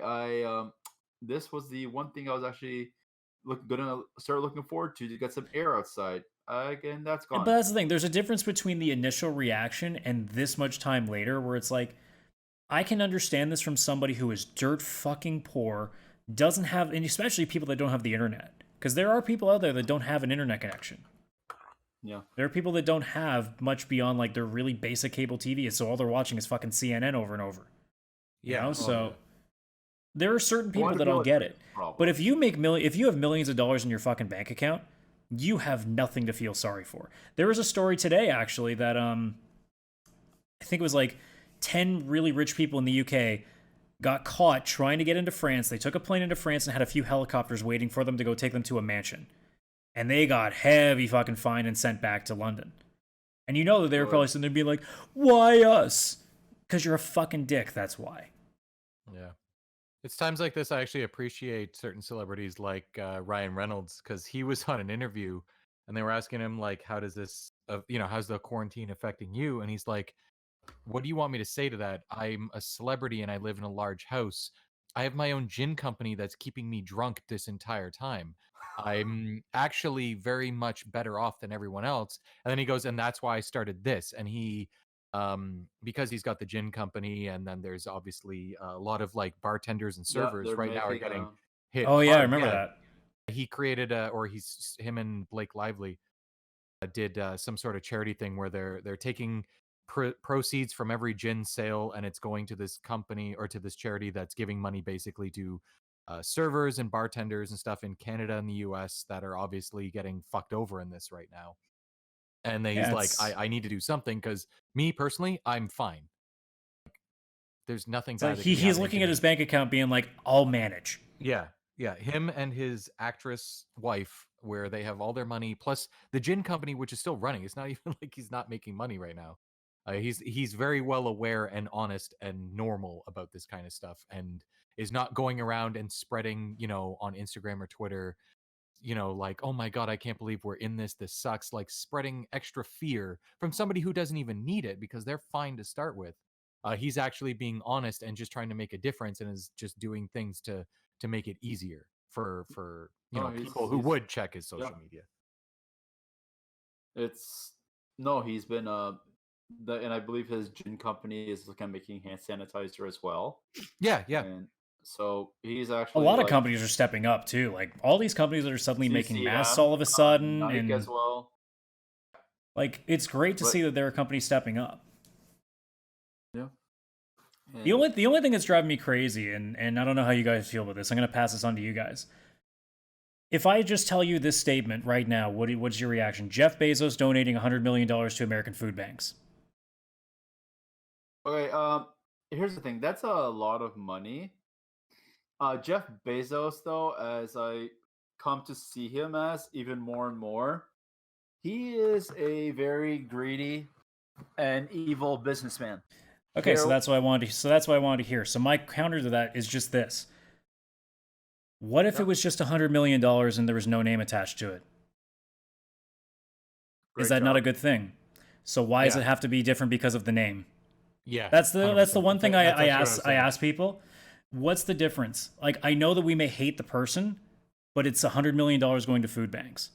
It's $100 million period. So I get that people don't like it, because believe me, I have my qualms with Amazon too because of what I've heard about the warehouses. But this is not the time to do that. I've seen people rake people over the coals for shit, whether it's celebrities making like smaller donations. Like I've seen athletes donate $100,000 to a charity and be like, well, this person makes less than you and they donated $500,000. Who gives a fuck? It's money. It's money being donated. It's money. If I gave $5 to a charity and somebody who's making $100,000 a year is giving $5 to charity, I don't think I'm a better person because I'm making less. It's $5 more going to that charity. Same with games. Like we watch games on Quick, Chris. Who gives a shit what the donation is? Like people make, like, it's obviously a bigger deal when somebody donates like $100, $500. But a single dollar donation is the same thing. It's money going into a place that didn't have that money like 5 seconds ago. Yeah, if everybody, watching that charity or everybody going through something donated the same amount, regardless of how much it is, like it's $5 or whatever, which most people can afford, it still makes a huge difference in the end. And this isn't even coronavirus related. Relying on one person. This isn't even corona related. It's just something that's kind of come out even more now that obviously so many of these different donations are being done. It's just one of those things where it's like, yes, we all know that Jeff Bezos is an asshole, but he's an asshole that just gave $100 million that didn't have a second ago. So fuck it, 100%. Who cares? Yeah, it's like right now, and I don't know how you guys feel. I think we've even talked about it and we've kind of agreed on it. I do not like either our premier or our prime minister, but I cannot tell you that these guys aren't doing fantastic jobs with this. Oh yeah, like They both are. And frankly, there's only one guy who is actually doing like most world leaders. Besides, two of them have actually stepped up really well. One of them is a North Korean dictator, and we all know who the second asshole is. A Chinese dictator? Okay. Sorry, let me rephrase it. A China dictator. You're close. Yeah, it's I don't want to I don't want to delve too much into the Yeah. political spectrum, but man, like I really appreciate what we have all of a sudden now that I look at what Trump says. yeah. All of a sudden, I don't hate Like- Trudeau so much. I mean, Trudeau did say talking moistly. I don't know if you guys had seen that. I saw that live. Yes, I did. I was watching that while working from home. I'm like, oh, the premier's doing his thing because obviously it's on YouTube and stuff, which is fantastic. Because again, we live in 2020, so this quarantine's a lot easier than it would be. Goddamn right. I'm watching, the premier do his speech outside his home. He comes out, and then you could see it in his face. Like he was trying to find the words of like when you're make sure you stay home because if you're outside, whether you're coughing or even just talking to somebody, you could end up spreading the disease. So don't go out. And then he's like, talk moistly to each other, and it's like, and you saw it in his face, and he even said something like, "Oh, that's an image." Like He's just like, was "Oh fully dear, that's gonna." aware of how horrible. So, in other words, he had, "Oh fuck, that's gonna be a meme face." Yeah. Oh, it's an auto tune on YouTube, and it's a fantastic song. I would honestly, I would play it on Spotify if it was available. There's a picture of Justin Trudeau photoshopped onto Bruce Lee. Bruce Lee's cousin, Moist Lee. Nice. That is amazing. I like No, it. That is it's- amazing. But and it's I even had this conversation with my girlfriend actually today where I said, look, like our premier Doug Ford, I don't like the man. I fucking can't stand this guy. But I can't deny that he's done the best job I can expect somebody to do in this crisis, because you're working with something we have no metrics for. We're guessing every day. And the fact that he's staying calm, he's making what I believe to be rational decisions instead of just shutting us all down. Because everybody's like, oh, why don't we just shut everything down today? It's like, do you really expect people to not suddenly start rioting if you just shut everything down at that once? would be a revolt and a half. Yeah, I'm surprised Like- how much my opinion of that man has changed. Holy crap! Yep. Like, believe me, when we go back to normal and he does his same rhetoric, it's going to be back to the way it was. But for the time being, like, since it's all this guy has to focus on, he's doing great. Yeah.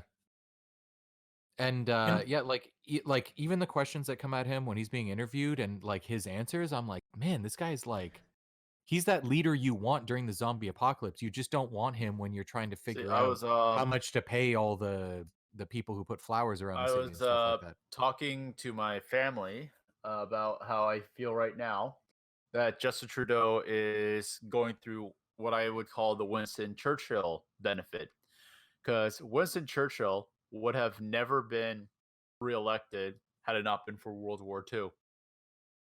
Well, I mean, I think in his case, well, actually, that's different because we don't have the two terms necessarily here. and with Winston Churchill is British, man. I don't know if they only have a 2-term maximum. Do they, Chris? Do you know?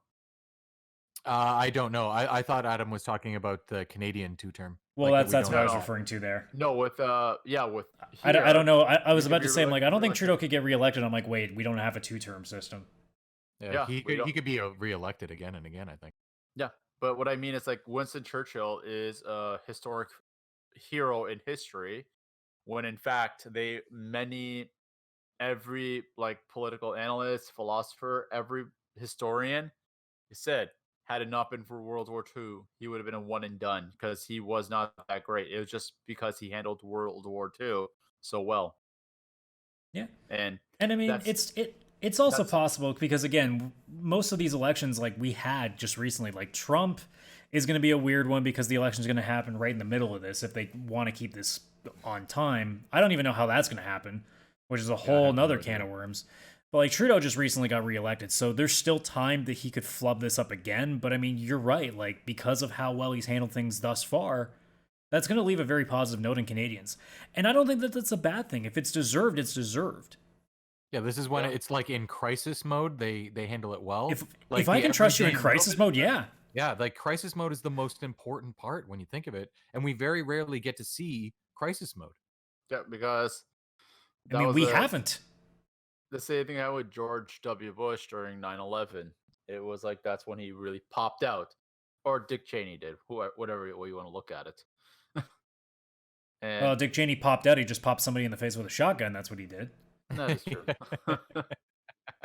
It was like it's such a fucked up time. It's like it literally like I'm still waking up, and I'm like, this is actually happening still. This is really fucking weird. And Yeah. it's like because the benefit of this is we're saving a bunch of money. We're not driving.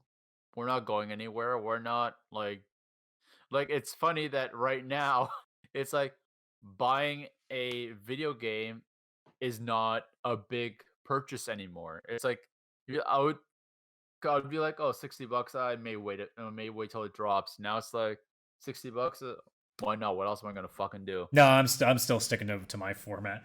It's funny though. Ever since this outbreak, I have not looked at my bank account because I don't want to know. I don't want to even look at a number because I don't want to give myself the incentive to go buy something. I don't want to think about it because I know I'm going to have more money in my bank account, but I don't want to give myself the idea that, oh, well, I have this much extra, I should spend it. No, I shouldn't do that. When I think like there's gonna be a lot of, I feel it looks like AMC theater is going to die. It's mainly American companies that are major ones that are going to be suffering the most from this. AMC is all but dead, it looks like, which is really fucking bizarre. I think GameStop and EB Games are finished. I don't know if they'll be finished at the point. I think they'll hang in there as long as they can, but at this I mean, the point, writing's already on the wall. It's just a matter they might have just shaved off a few extra years. Yeah. I'm not convinced they'll be gone by the time that we get back to normal, but they're still not far off. A lot of people they're like, fuck. Like, for me, I haven't shopped at them because, A, they're just terrible. They don't offer you anything. They don't really offer you anything special or anything. They're not competitive with pricing. Walmart is going to be bigger than ever. Same with Costco. Gyms are going to be rolling in big time because there's going to be a lot of people that's going to have some weight to kill off.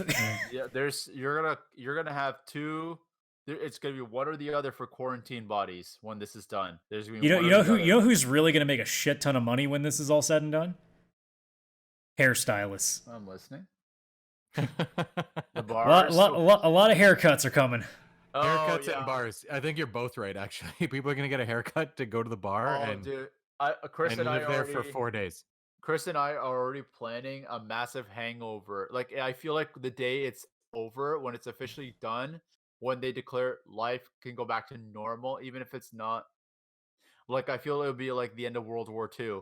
People are as soon as we know that there's a semblance of normal, if restaurants can open properly again, we're picking a day. Not long after that, we're going to our wing place for lunch, having wings. We're going to do something else. We'll come back for dinner and have wings, and then we'll go do something else and come back and finish off the night with another plate of wings because we've earned that shit. And you are going to drive Chris and I both to the hospital to get our stomachs pumped. You're not drinking a shit ton every single time we go. Dude, can you answer this? You're not my real dad. You can't tell me what to do. Okay, well, if you do that, I'm not driving you back the other 2 times. I'll go eat wings myself. I've booked a room at the bar to sleep. Boom. Yeah, you hear that fool? We're staying overnight. It's funny because you guys mentioned this before, and I'm not even joking. At my work, I already put 1 vacation day aside, just in case, for the day we can actually all hang out again and mostly do this. Funny enough, I was supposed to have Thursday and Friday off this week because I initially had booked it off for Cyberpunk. That was the plan. And as soon as I knew that my shifts were going to stay, because normally my shifts that I book off for vacation are 10-hour shifts. So knowing that, I took those 2 days away because all of a sudden, that's 20 hours that I've just given up to 2 days of vacation, but technically I only would have worked 16. So I was smart to just say, you know what, fuck these vacation days, because who knows when I'm actually going to get to properly use them. Not to mention, if I get COVID, instead of getting laid off, I can just take the 2 weeks of isolation and just use those 2 weeks of vacation days as my isolation days. Can't hear a thing. Okay, I think I Oh. can now. Okay, well, you don't need Oh, to I say heard that on the everything. show. I'll keep going. Yeah. Okay. You're ruining the illusion. My bad. We're doing this on Discord, by the way, folks, so it's probably going to drop out at some point. We're doing it But live. yeah, like I have 2 full 8-hour shifts of vacation days left. So I have 2 weeks That's that I good. can use. So if I actually came down with the virus, I could just say, "Hey guys, I got this. I'm going to go into isolation for 2 weeks. Can you just use my vacation days?" And if I don't get to take vacation the rest of the year, it's a necessary evil. I'd rather get paid for the 2 weeks than not. So when are you planning to take vacation? I have no idea. Don't Pardon? know. Oh, I have okay. no idea. Don't know when normal's coming.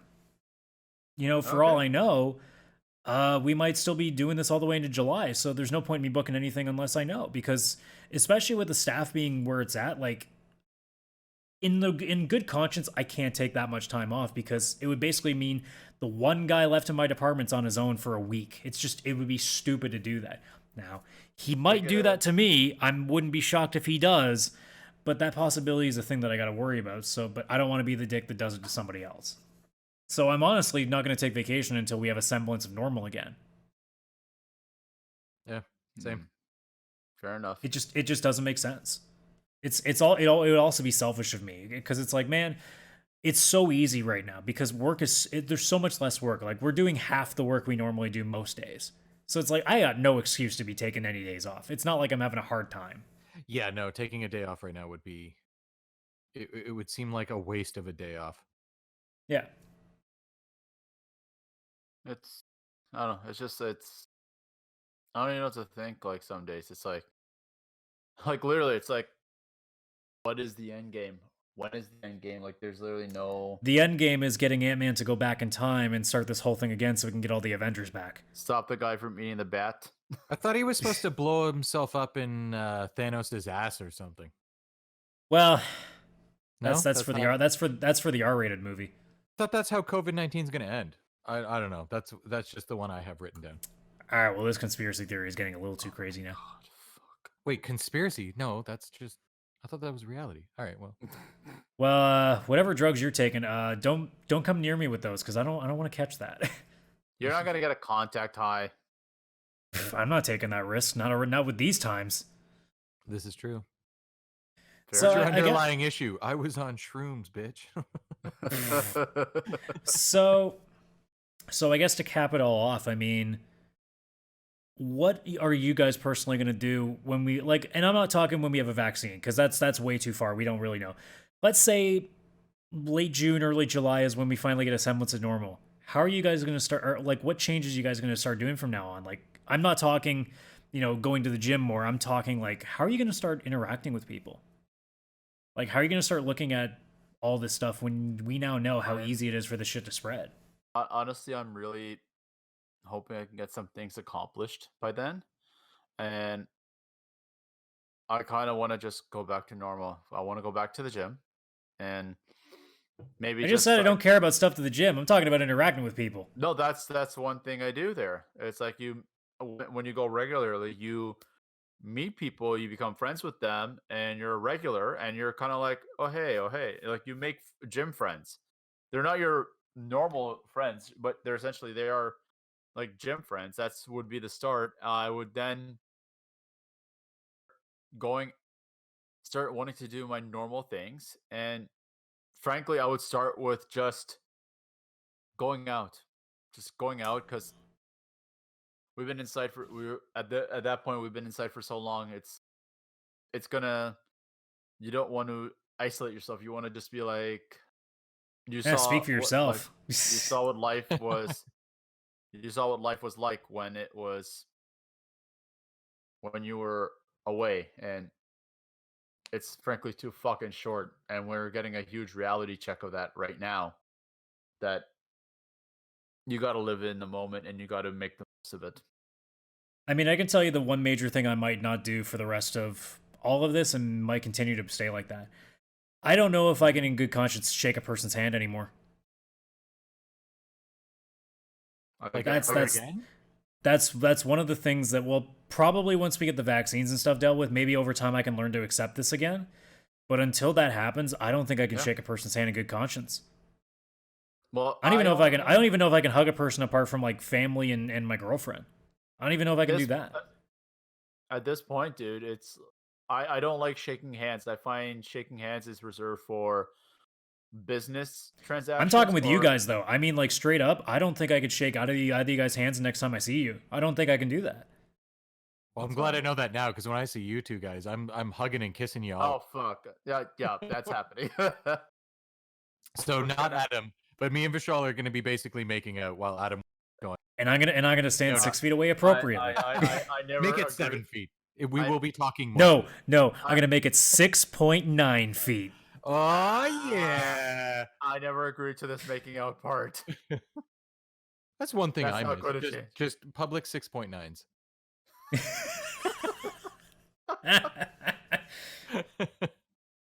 Oh my god! Well, like it's definitely gonna. A lot of people are gonna suddenly have a whole different outlook on just like basic human interaction. I definitely have one thing I know is going to be very different with me, and it's going to be how much I'm on my phone when I am physically with other people. Yeah, I 'cause agree actually. With how much, like, with isolation right now, like, obviously, like, I'm on my phone, but even now, like, I used to be on it before because I was Googling stuff or just mindlessly looking at shit. Now it's I look at my phone to try and connect with people like that are obviously aren't here. And it's weird because I've started to notice it feels now, to me at least, like it did back when I was in high school. Because in high school, there was no smartphones or anything like that, but everybody used their home phone all the time. You would call your friends, you'd be on the phone for half an hour just to talk about, stupid shit, whatever it was. And I find myself now reaching for my phone more for the, like, which friend can I connect to? Which friend can I reach out to and have a conversation with or something like that? Um, and once I actually have it where I will have people in front of me, like you guys especially, there's no way I'm gonna just be sitting with at Fool and being, checking out what video game news has been updated in the last 17 5 minutes since minutes, last time I yeah. checked. Like, there's no way. Like, I'm not, when I leave my house, besides using my phone for music because I'm driving to go see people, I probably won't even look at my phone until I get home. Yeah, I mean, there's always the one thing of like you're trying to look something up, but yeah, I think there's a Oh, pretty yeah, good chance that like Yeah, a or lot like, of oh, a guys, lot you of gotta basic see stuff. this meme. Yeah, like I saw this thing earlier. You got to see it. Yeah, for sure. Well, So there's a joke right now that kids in the future are gonna go into history class saying, "Can you tell us about the meme crisis? How memes were a coping mechanism during the Corona pandemic in 2020?" I mean, memes are just like coping mechanisms for daily life. Fuck. Yeah. Yeah, true. But yeah, true. Like, it might actually be talked about in history, which would be so fucked up. The last thing then I guess I want to say is one thing, and let's keep it to one thing. If there is one lesson that you hope, not that you think, but that you hope that basic society is going to learn by the end of this, and we can't talk about like third world countries, we can't talk like just our own basic society. What's the one thing that you hope we take from this? I've got mine. Go ahead then. It's definitely that. So if we work together for just not even a very long period of time, not only can we deal with this kind of crisis, we can deal with the environmental crisis going. Dude, did you not see wait, I posted that to you guys. Yeah, because Adam, you showed us like air 30% pollution pretty much in the across Northeast board. is down. Yeah. After you sent that, I checked, and it's not even just in that area. Like, it's pretty much across the board around the world. It's almost 30% reduce in air pollution worldwide. And it's crazy because with all this shut down, it's only 30. That's also what's also frightening. Yeah, but like it's only 30% so far, but it's only been, at least for us. Sorry, is that 3 weeks globally or Like mostly across the board in most places, yeah, it's around that. Like most built up areas, like New York, or like if we're East talking Side, big populations, Big yeah, it's population anywhere areas. between 15 to 30% in most places around the world. Yeah, just from And that's like, after what, like a couple of months. Yeah. It really So- shows what the potential of like wind power and solar energy can actually do. Yeah, like there's that one meme that I mentioned to you guys too today, but like I've seen it before, where it was like humanity, like, oh, we can't stop doing what we're doing to try and save the planet, we're too busy. And then it was, nature using COVID-19, hold my beer. my beer? Yeah. Yeah. And it's so true, just by us having to work together, because a pandemic that's going to hurt us. So as soon as it's not about hurting the planet, it's about us. We actually took it kind of seriously. We all stayed home. And by doing this, we ended up actually seeing the impacts that we can have on the planet in not a long period of time. This isn't like we need to, recycle all cars and get rid of them, ride Like, bikes for the rest of our lives. can you imagine what the numbers might be if this doesn't stop until July? Like another 3 months? Yeah, like Like there's what this the one numbers game could on- actually look like? There was the one game on PS3 or PS4 where it was all the animals took over the world, and it was Tokyo something. Tokyo Jungle. Tokyo Jungle, where humanity's gone and it's all the zoo animals and everything escapes. And like, you see, and even this happens in like The Walking Dead and stuff. You see, Atlanta or New York or anything like that, and all the buildings are covered in plants and just, nature's taking back over. That is what I imagine us doing quarantine until July is. There's zoo animals everywhere. It's I Am Legend, and there are just plants In covering all our buildings. in The Last of Us, there was a giraffe walking in the streets of Colorado. Oh, dude, we're Yeah. seeing it already. Like we're seeing animals like wildlife come into like small towns and cities because there's no noise, so they think it's safe. Yeah, we're not, intruding on all of the planet now, and it's not like we've gone down in number. It's not like everybody has had to, separate and go to secluded areas or anything. Like we've just stopped doing all of the pollutant stuff. And That's we're actually not my even curious trying to do question. that.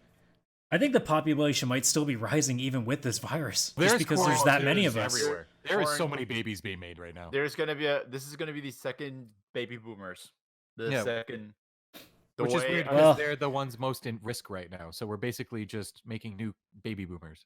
But I think that there's definitely going to be a lot of positives out of this. I think people. What's the are one thing going- for you then? The one thing I definitely want to think of this is, I don't think people should work as much as they do anymore. I think this has shown us that our time is short, our time's limited, and we need to make the most of it. And I think people may look at putting work as a priority. It is. It's one of the biggest priorities of your life. But I don't think it's going to be like the big thing in their life as much as it used to be.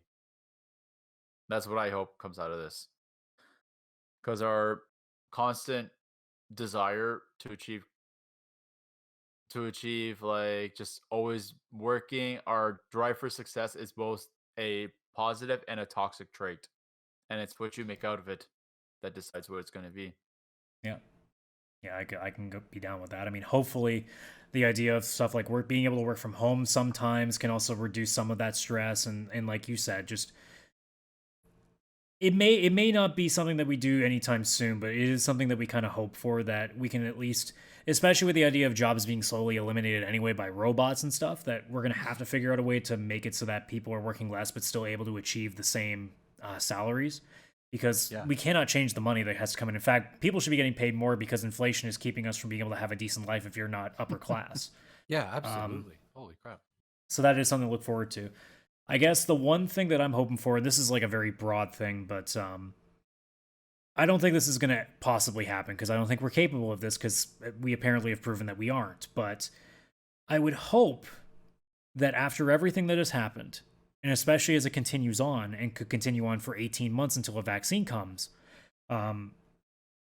there is no reason to be so combative about everything. And I hope that us having to understand that we are all suffering together right now can at least reduce some of that us versus them nature that we hold. Whether it's something as simple as a fucking controller on a new console that we don't even know what it looks like yet, because that was a thing, all the way up to in a few, like let's assuming it's on time, to in a few months when a new election will happen in the United States, for example. We need to stop playing this game that it's one or the other. We are all part of the same collective group. We are all human beings. We are all men and women together. Oh, sorry, I should say men, women, and trans, and all the various genders. I should be a little more inclusive. We're men in tights. No tights for me. I don't even wear pants. What are you talking about? this isn't a time for us to be fighting, and I hope that by the time that we have kind of come to the understanding that we're all part of the same group that is dealing with this, that we can also now take this into our daily life and go, wait, this person is just like me. They may just not think the same way as me. And I hope that at some point we can kind of reduce the combativeness to it. But it's the internet, so that's not going to happen. So that was just a pipe dream for me, I think. I just hope as well that with this there could potentially be less bigotry, but that's also a pipe dream, unfortunately. Did you see what happened? What we started doing with Chinese people as soon as that fucking thing happened? You kidding me? Yeah, I know. Yeah, true. All of a sudden, Chinese restaurants were the most dangerous thing on the fucking planet. So, a lot of the things, like, when I made it very clear to say that these are things we hope happens, I don't really have a lot, like, this is, I guess, the one thing I want to close with. As much as I have really been positive going into this so far, my trust in basic humanity is lessening because I don't believe that people can handle this shit properly. Even though that our governments are doing actually a relatively decent job of keeping the peace and doing the right thing, we as a society are not. I don't think. I think some of us are, but most of us are proving that we just aren't in the right state of mind to handle this stuff. And actually, you know what? I want to talk about one quick thing.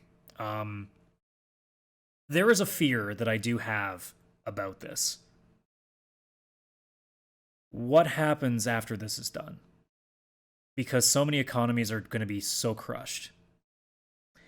Yeah, the economy's going to be, it's going to be really rough. I don't want to wish for this, and I don't want to will this into existence, but I am very fearful that we may be going to war in the next 10 years because of this.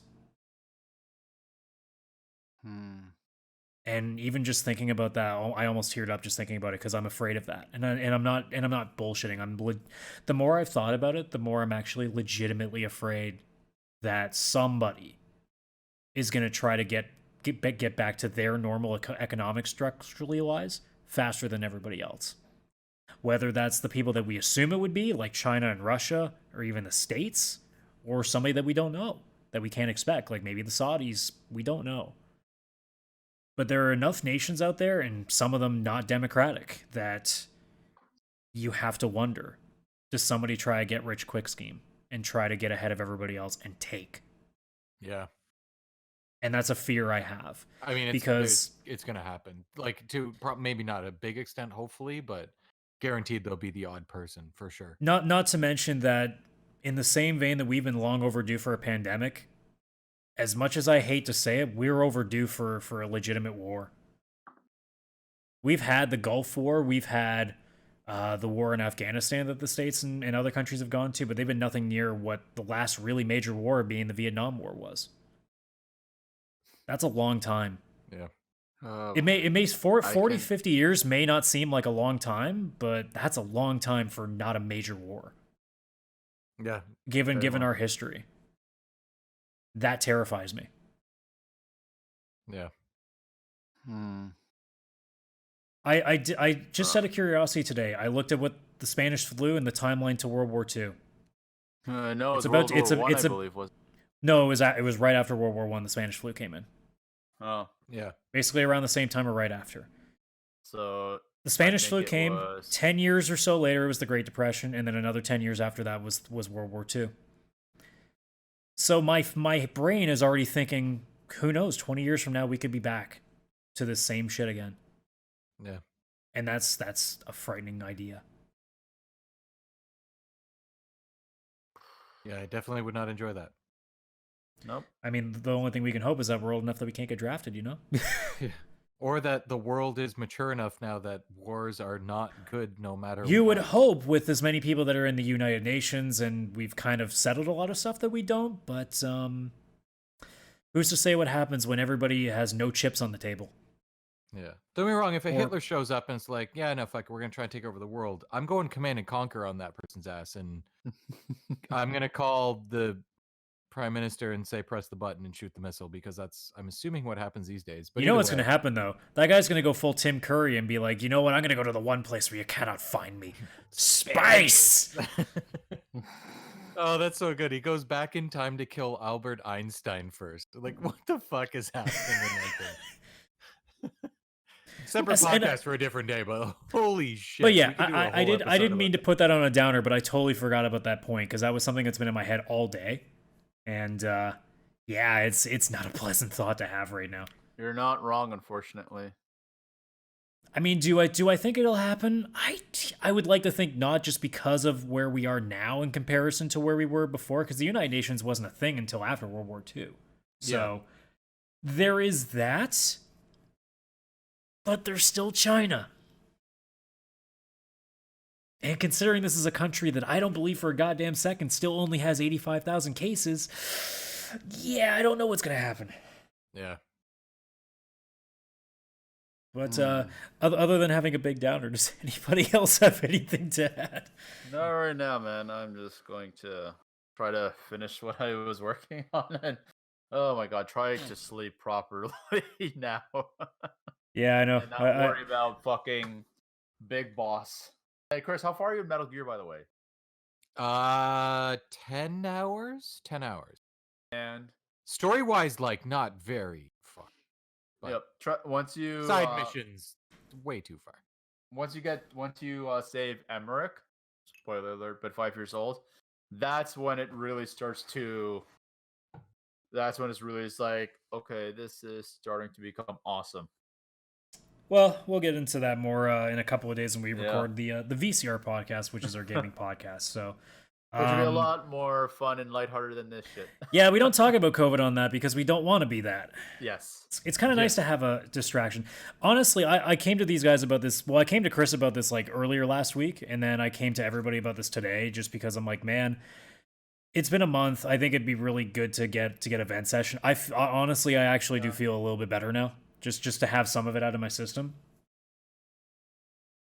Oh yeah. Oh, definitely. Me too. Yeah. It just plain still just fucking sucks, really. Yeah, and I mean, obviously, as people who in over 30 years of our life, we've never experienced like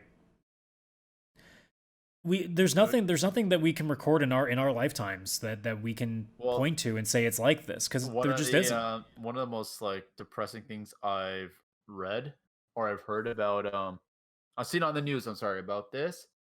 It was a medical professional in New York who said September 11th was nothing compared to this, because on September 11th they were waiting for the bodies to fill the beds. Here, they don't have beds for the bodies. Yeah. And that's really and that's the thing, like, obviously for us, like, there is recorded history. 9/11 would be that for Americans, or at least for people in that immediate area. But for the entire world, there's been nothing like this that's been a worldwide problem. There have been several outbreaks in various countries, obviously, but this is the first one that it's legit affecting everyone. There's no escaping it. Fucking Iceland and Greenland have actual, like, lots of cases. It's like there's nothing you can do. You can't escape it. So it's just, well, it's like a thing when I about celebrities going like the one I just like really just didn't want to hear anyone from fucking Hollywood or anything right now was when I heard Ronaldo went to his own island, which is fair. He has his own island and he can protect his family there. That's fair. But it's like, I don't want to hear anyone saying, "Oh, we're in this together." When Sam Smith started crying, it's like, dude, no, I'm sorry, you're not in the same boat as us right now. We're all together, but let's not pretend that we all have the exact same experiences. Some of us are a lot better off right now than others. Very much so. And Very. Yeah, it's just really fucked. That's all in the end. And I'm looking forward to the day that this is over. Very much so. Oh man, that first day that we see each other is going to be really, really fucking great. I mean, seeing anybody again for the first time is going to be fantastic. Like seeing my family for the first, obviously, because you guys know that I have a little niece. Seeing her for the second time, because I've only seen her like just once. So having that, and she'll probably be like a year old by that point almost. Depending on how long this goes for. Yeah. Hell, it may not even be till she's like a year and a half, depending on how stingy they want to get about it, which I wouldn't blame them. Yeah, true. Yeah. Oddly enough, I'm slightly prepared for this because, as you guys know, in 2018, I went away for work for 2 months to the Philippines. And during that time, obviously, I couldn't see anybody, any of you guys, any family, and my niece was actually born while I was gone. So coming back after 2 straight months of being, in a whole other area of the world, it feels a lot like this, which is weird because I haven't left, but in a way it feels like, we all kind of have, right? Yeah, it's so funny because people are complaining about how terrible this is. I'm like, no, realistically, it's like having a stay-at-home vacation. For a lot of us, it's what it is. Yeah, a 2-month-long vacation. Like I've had staycations which aren't necessarily bad, but after a while it's like I want to do something. But that was during a time when I was like trying to I was in school, I was taking courses on the side, so I spent a lot of my vacation fucking studying.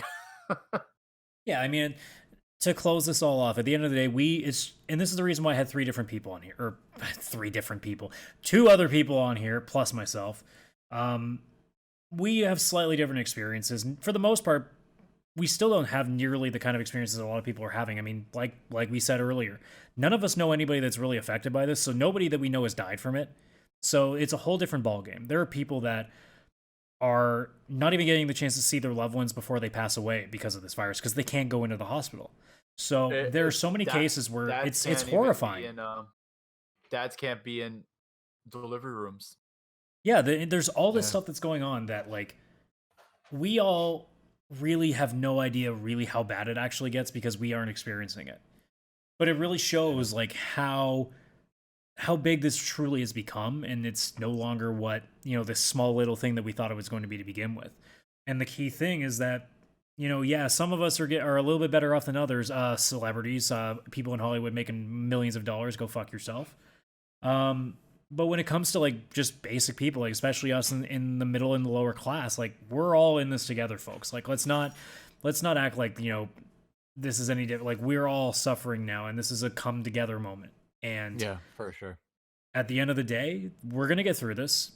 All you got to do is just be smart. And if we can just keep doing what we're doing, this will go away a lot faster than it would otherwise. And also, a lot more people will be dead. So let's take it as it may lie. Yeah. And it just takes everybody actually doing the same thing. It takes this all. Is it amazing that technically the same thing? Is it amazing that all we have to do to make this better is to not do anything? Yeah. That's really what it comes down to. One straight month, the virus would die. If worldwide everybody did it for one straight month and they isolated by themselves and didn't leave and all that stuff, the virus itself, technically on paper, would just die off because it would have no new hosts to go to. Now, it will probably come back in the winter. Yeah. But we have a lot of time to think about that problem, and also the numbers won't be nearly as crazy. So, I mean, this is the worst period, and we'll see where it goes from there. And I'm kind of glad it's happening now because it means it's going to be less of a fucking pain later on. Yeah. And I mean, thankfully now we know what to do. We now have a precedent. And that's the thing. And like you said earlier, Vish, it's a recorded precedent. Yeah. It's a what? It's a recorded precedent. We now have all the information in front of us. Yep. Yes. We're in history. So, if a certain different president in a certain country gets to deal with this somewhere down the road, they'll at least know what not to fucking do. Yeah. But otherwise, I need to go to bed soon because I still got to work tomorrow. So fuck this shit. Yeah. But yeah, I did well. Yeah, thanks for joining me, guys, and for all you guys out there, like, if you're listening to this, whether it's a small amount of you, and who knows how long down the line this goes, like, who knows how many people might look at this, but everything's cool, guys. It's just hang in there. That's all it's got. That's all you got to do. Yeah, absolutely. And as Vish would normally say, he's gonna do it. He's gonna do it. Do the thing. Do the thing, Vish. What thing? What the thing you always say on the other podcast that doesn't mean anything? Bonerific? No, that's no. All right, fine, I'll do it. What? Fine, I'll do it.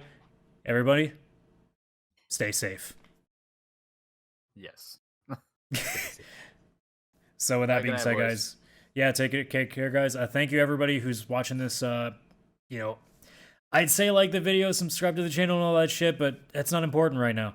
Just thanks for being here with us, and thanks for for taking the time instead of, you know, doing what you're not supposed to do, which is go outside. So thank you for doing that instead. So, And otherwise, Adam, guys, thanks for having us. yeah, thanks for joining me, guys. And I guess I'll see you guys in a couple days, but I guess I'll see you and whenever the fuck this is over. We'll hear you in a few days. Yeah. Take care, everybody.